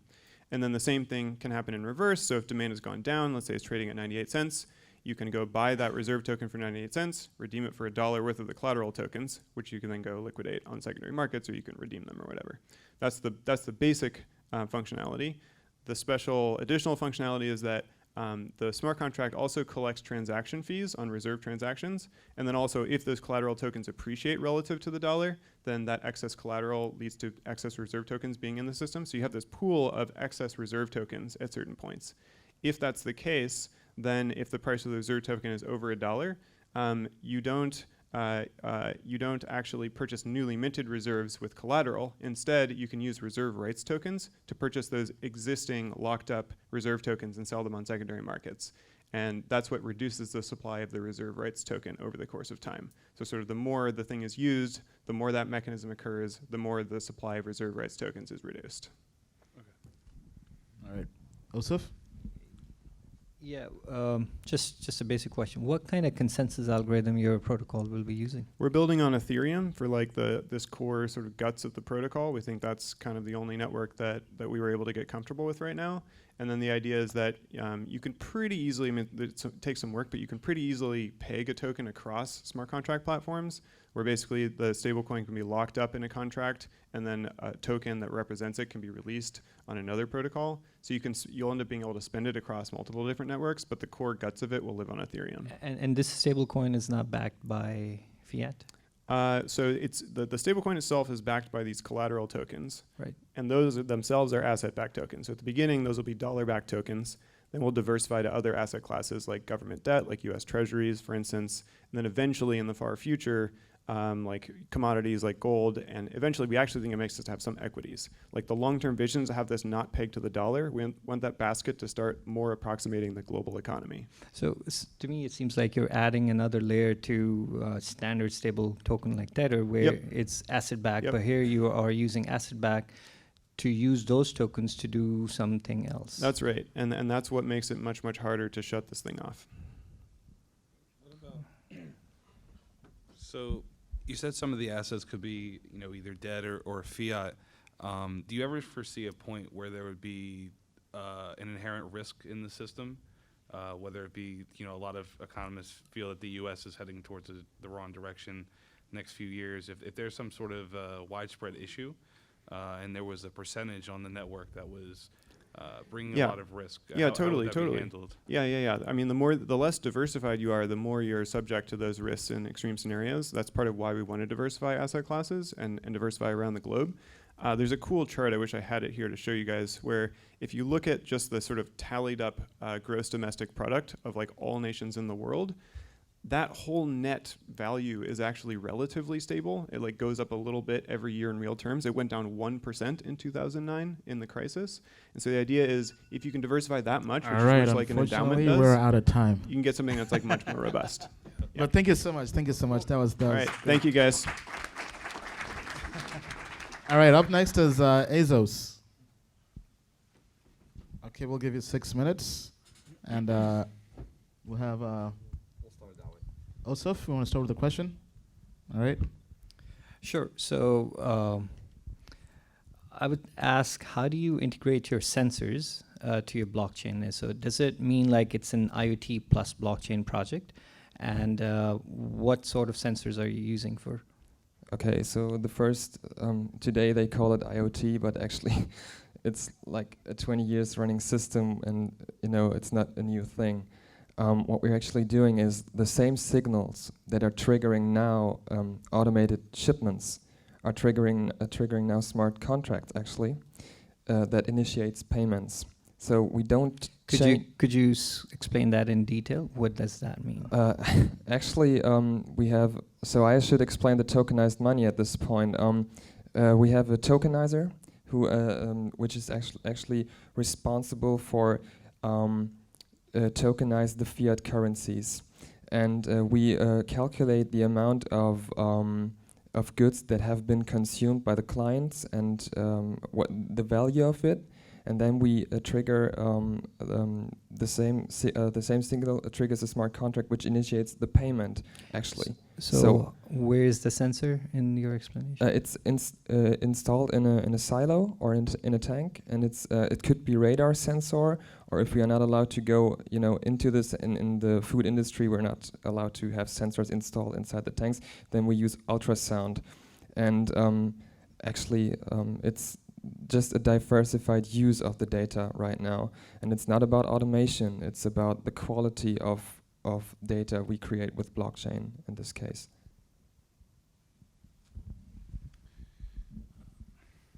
I think I'm correct in saying this. I heard you in your original pitch that you had originally built the business and then incorporated blockchain. Is that correct?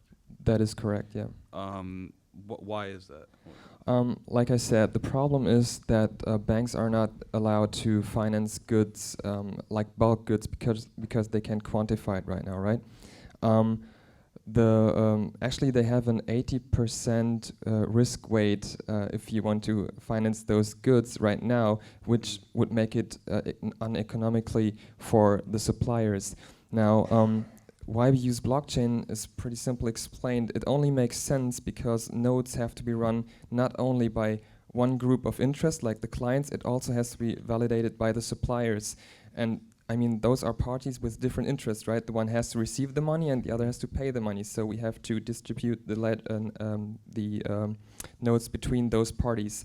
And if both parties validate the inventory level change, then we have a legal binding quality of the data, which actually enables financial institutions to finance those products. I want to give the other guys some time to get their questions in as well. I just have two quick things to point out. How do you guys handle bill lading? Because I know that's an issue with blockchain. We do. This is our core business, actually. Yep. And what makes you different from something like Wabi, And do you feel that that IoT devices for, let's say baby formula or whatever, do you think that's a relevant use case for crypto? I don't know about Wabi. I know about, let's say, TradeLens, if this is something similar. Well, you said you were using IoT devices to make sure everything was legitimate on the... Well, the IoT device, or what people call IoT devices today, is a radar sensor. No. Radar, I mean, RFID tags, this is easy. Everybody can go and say, oh, packed goods, okay, do well, RFID. That's what I want to know. I want to know what yeah, but we have, I mean, you have to imagine, we have a radar sensor costs up to $10,000 US. Yeah. So, German engineering, it's like really hard, heavy industry business. And you just can't go to a company and say, hey, I want to install a sensor and make this business, because they're already installed, right? In the bill of lading part? This is one signal we also need to as a accreditation for the change, actually. Okay. So we connect it to the SAP system where we get this bill of lading from. Got it. Quick question: are you raising equity or equity? Token? Equity? Yeah. Security token or just straight equity? We are considering doing an STO actually in Liechtenstein, but right now we're talking to family offices for equity. So that leads into my question. Is there your token? I mean, the use of blockchain in supply chains is debatable, but let's put that aside. Is there utility of this token that if you're raising an STO token, it's obviously going to fluctuate in value based on speculation, but is this token going to have some kind of a utility in your company? Actually, absolutely not. It was just a method for us to raise money to scale the business, right? So pure equity. So there is no use of the token. Now, can you tell us the background of the team? Yeah, sure. So actually, when we talk about the fact that we don't want to use stable coins, we had to figure a different solution, which is brought by Dr. Farah. He's chairman in the EEA and was former head of RD of Santander Bank. And he's actually brought up the tokenization of e-money, because we couldn't use a stable coin because it's still a cryptocurrency and companies would not be able to, put it in the books. So he's a very important part. Then we have Professor Sandner from the Blockchain School of Finance in Frankfurt, and Istvan Kokron, which is actually an attorney in Germany responsible for suing and all the STOs and ICOs in Germany right now. Wait, 5 seconds. What blockchain are you using? Quorum, but we can use any blockchain, doesn't matter. Okay, all right. Well, thank you so much. All right, how about the judges deliberate, right? You guys deliberate. We're going to take a few minutes. Travis, where you at? He's over here. Yeah, and after they pick the winner, you guys are going to have a chance to ask the panel any question that you want. I got a microphone for you right here. And we're going to take a moment to tell you guys about something that we're working on, actually have worked on. Yes. And it came from, started as a joke, kind of like Dogecoin.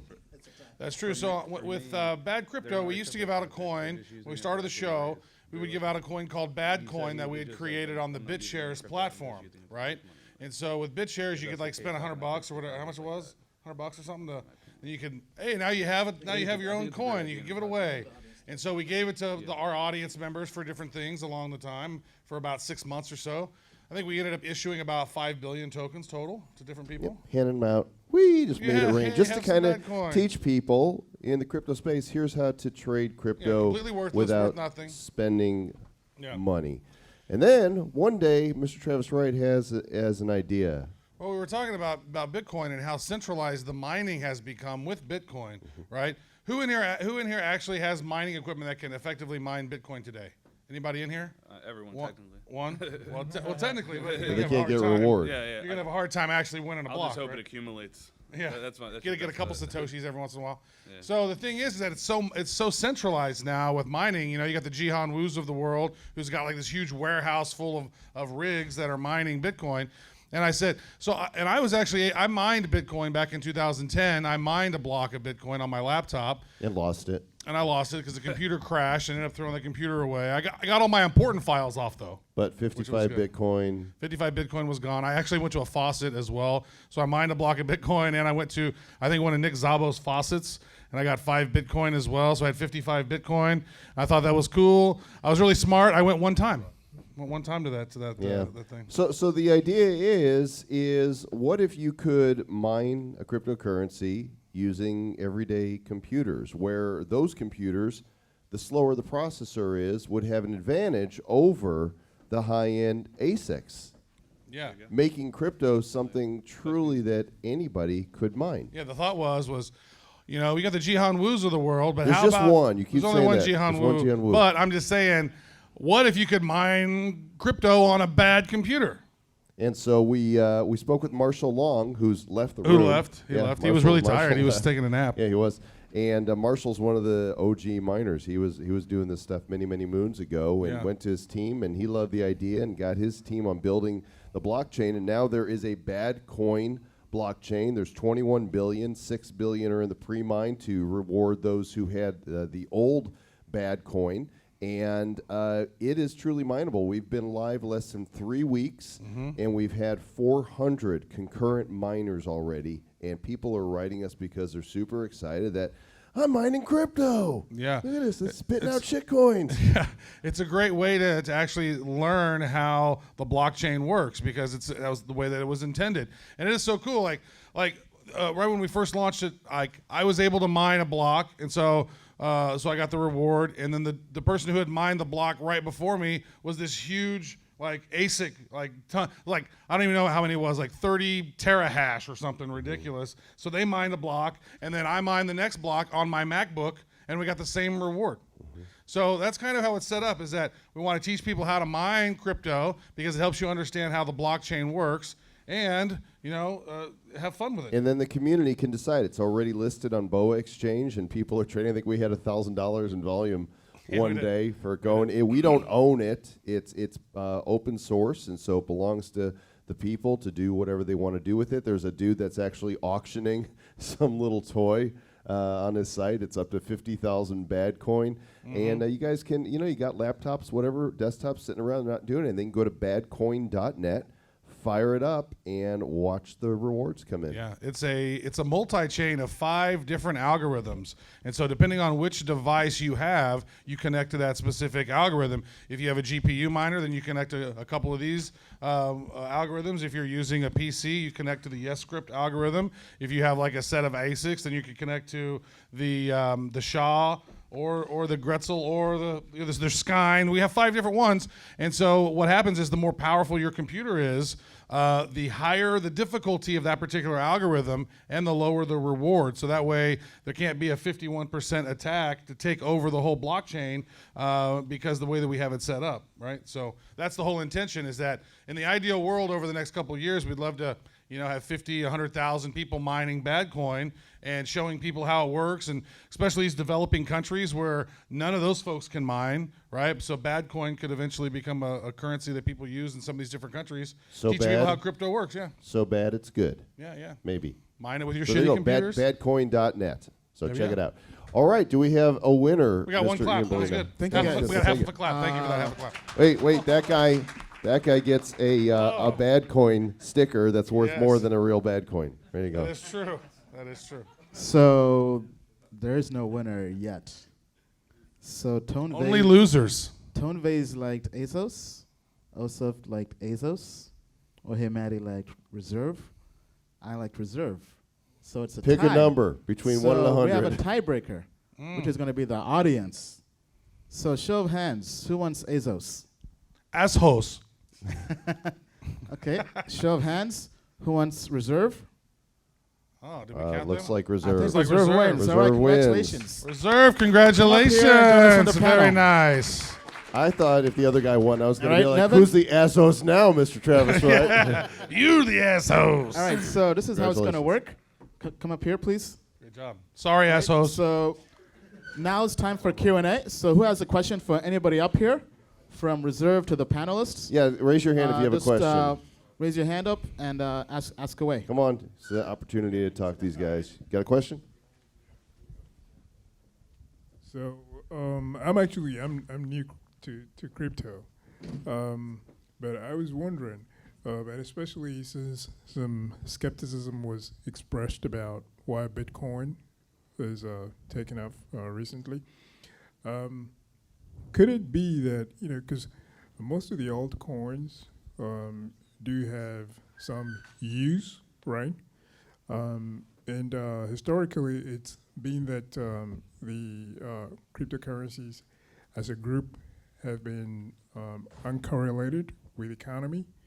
But to the extent that altcoins have some use, if the economy begins to falter, which, the point at which the economy is now, it's somewhat overheated and could start taking a step back.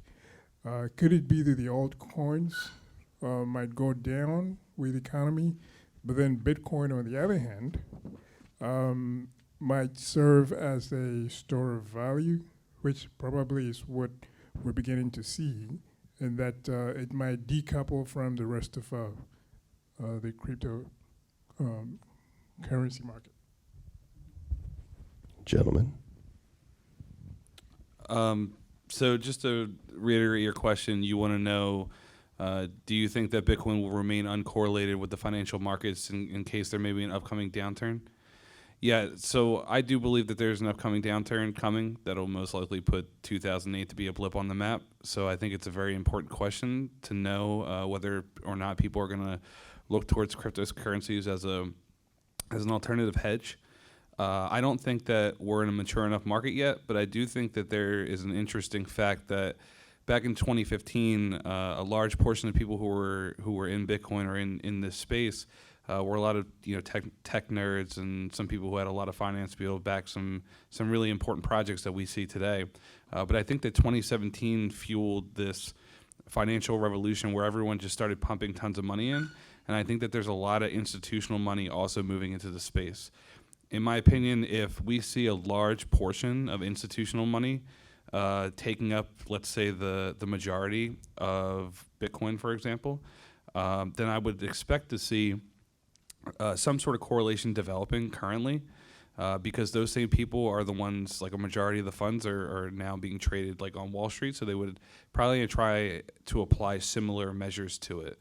But in my opinion, I think they have been uncorrelated up until this point, but I'm starting to see some potential signs of a merger somewhere in the middle. So that's a good theory, and when the equity markets kind of go down, the investors have to look for the money where to park it. Bitcoin definitely offers part of that solution, right, where to park that extra money, because even in a downturn, there's a lot of cash. It's just that it's not in circulation. So, but I think for that to happen, Bitcoin has to have a lesser, amount of volatility than what it has today. So if we can somehow have somewhat less volatility coming into Bitcoin, it becomes a bit more stable. I think then definitely it's a good store of value. Just like whenever there's a downturn, gold prices go up, and if you have a correlation between or some kind of analogy between store of value between gold and Bitcoin, then I feel that what you're suggesting, it may be a possibility in the upcoming downturn. Yeah, I think absolutely. I think Bitcoin will go through the roof if there's a crisis as big as Matty thinks there will be.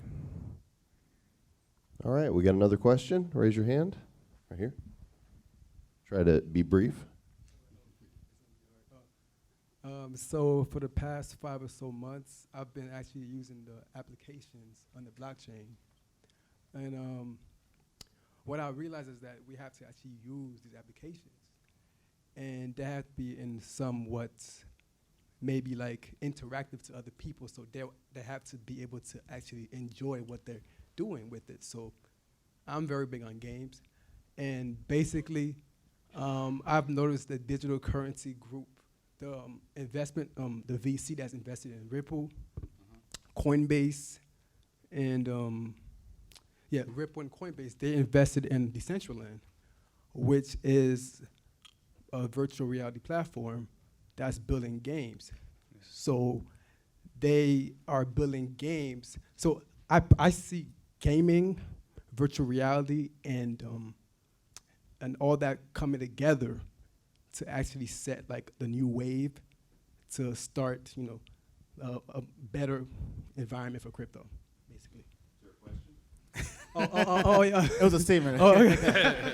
I'll comment on his I statement. have though, to if- say, okay, what do you guys think about, like applications being used to like actually grow I mean, crypto? so I think that's definitely a fair question, right? I think for the last few years, people have been kind of focused more on the protocols, right, and layer 1 and layer 2.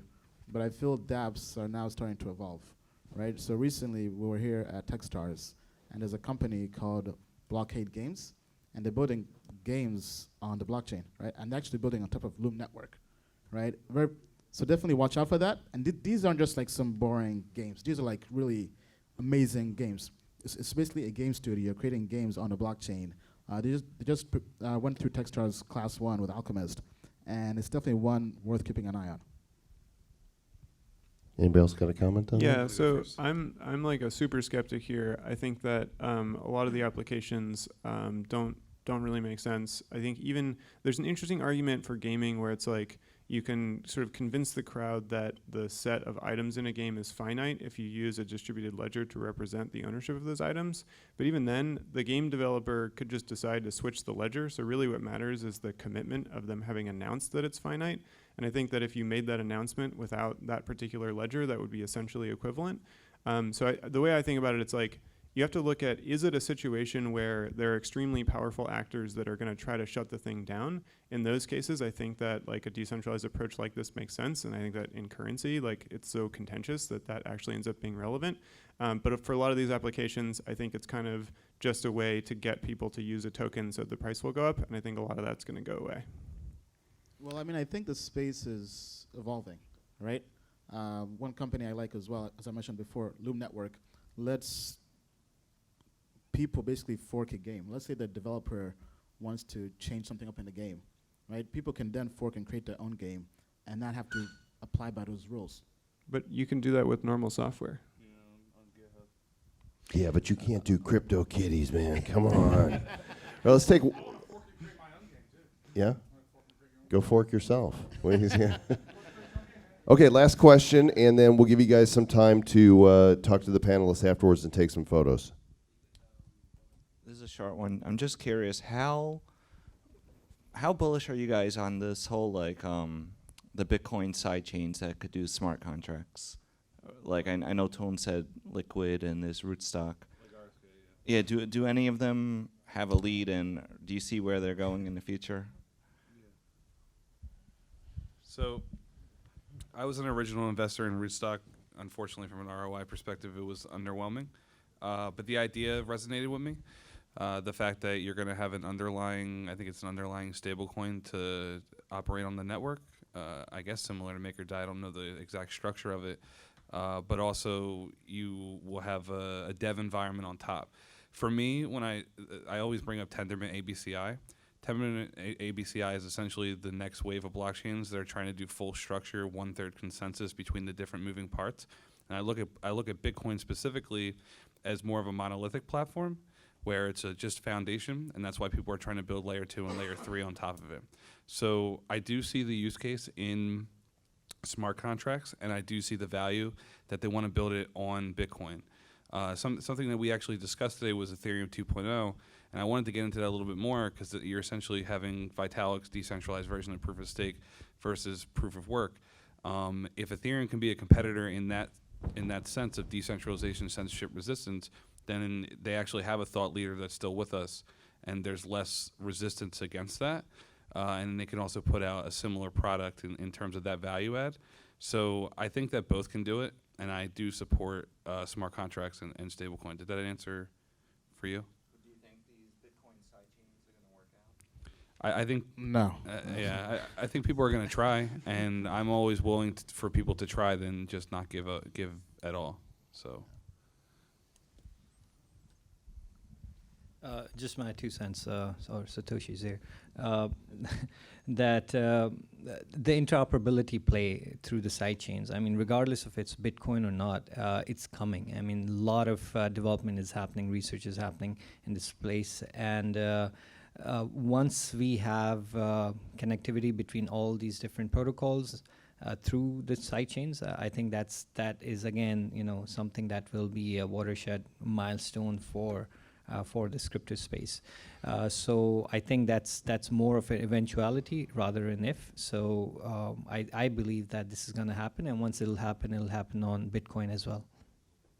Now, just to kind of add on to RSK. So I was also an investor in RSK, OTC, and I definitely took that L on that, but I'm still holding, right? The tech was definitely very fascinating, and it made me want to invest. But I think in terms of the community development and the marketing, the outreach, the team has really totally ignored that.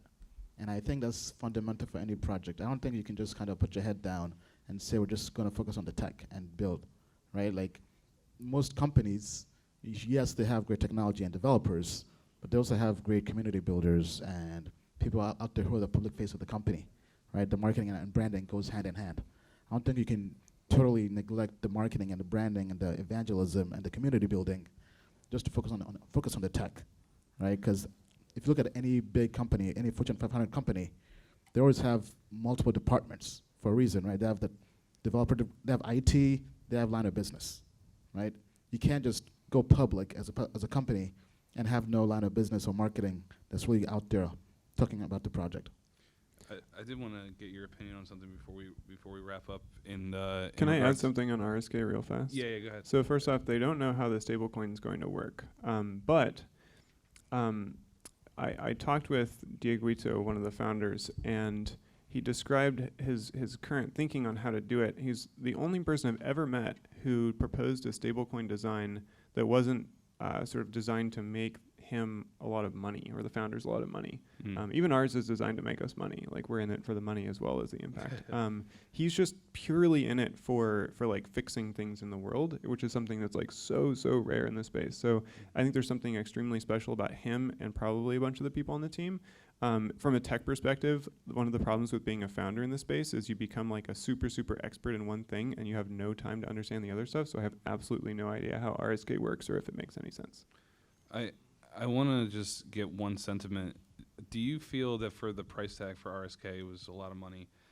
Do you feel like we were just too early for that venture? Do you feel like dApp's adoption may still be like 5 or 10 years out, so therefore the price tag would have been unsustainable, even regardless of the OTC flipping and stuff? RSK raised too much money. Yeah. And they did it over too long of a span, right? They raised over what? Almost 1 year? Half a year, 6 to 12 months. Then they just kind of put the token out there and walked away, basically, right? There wasn't really any support from the community in terms of, hey, we actually care about the token. It seemed more like they would have been better off raising equity. And their answers were tone deaf as well. Not to turn this into an RSK flaming, but a lot of people in their Telegram were saying, hey, why aren't you guys doing any marketing or liquid exchanges or whatever? And they were just like, because we don't care. Especially they raised what? 20,000 BTC. Yeah. Right.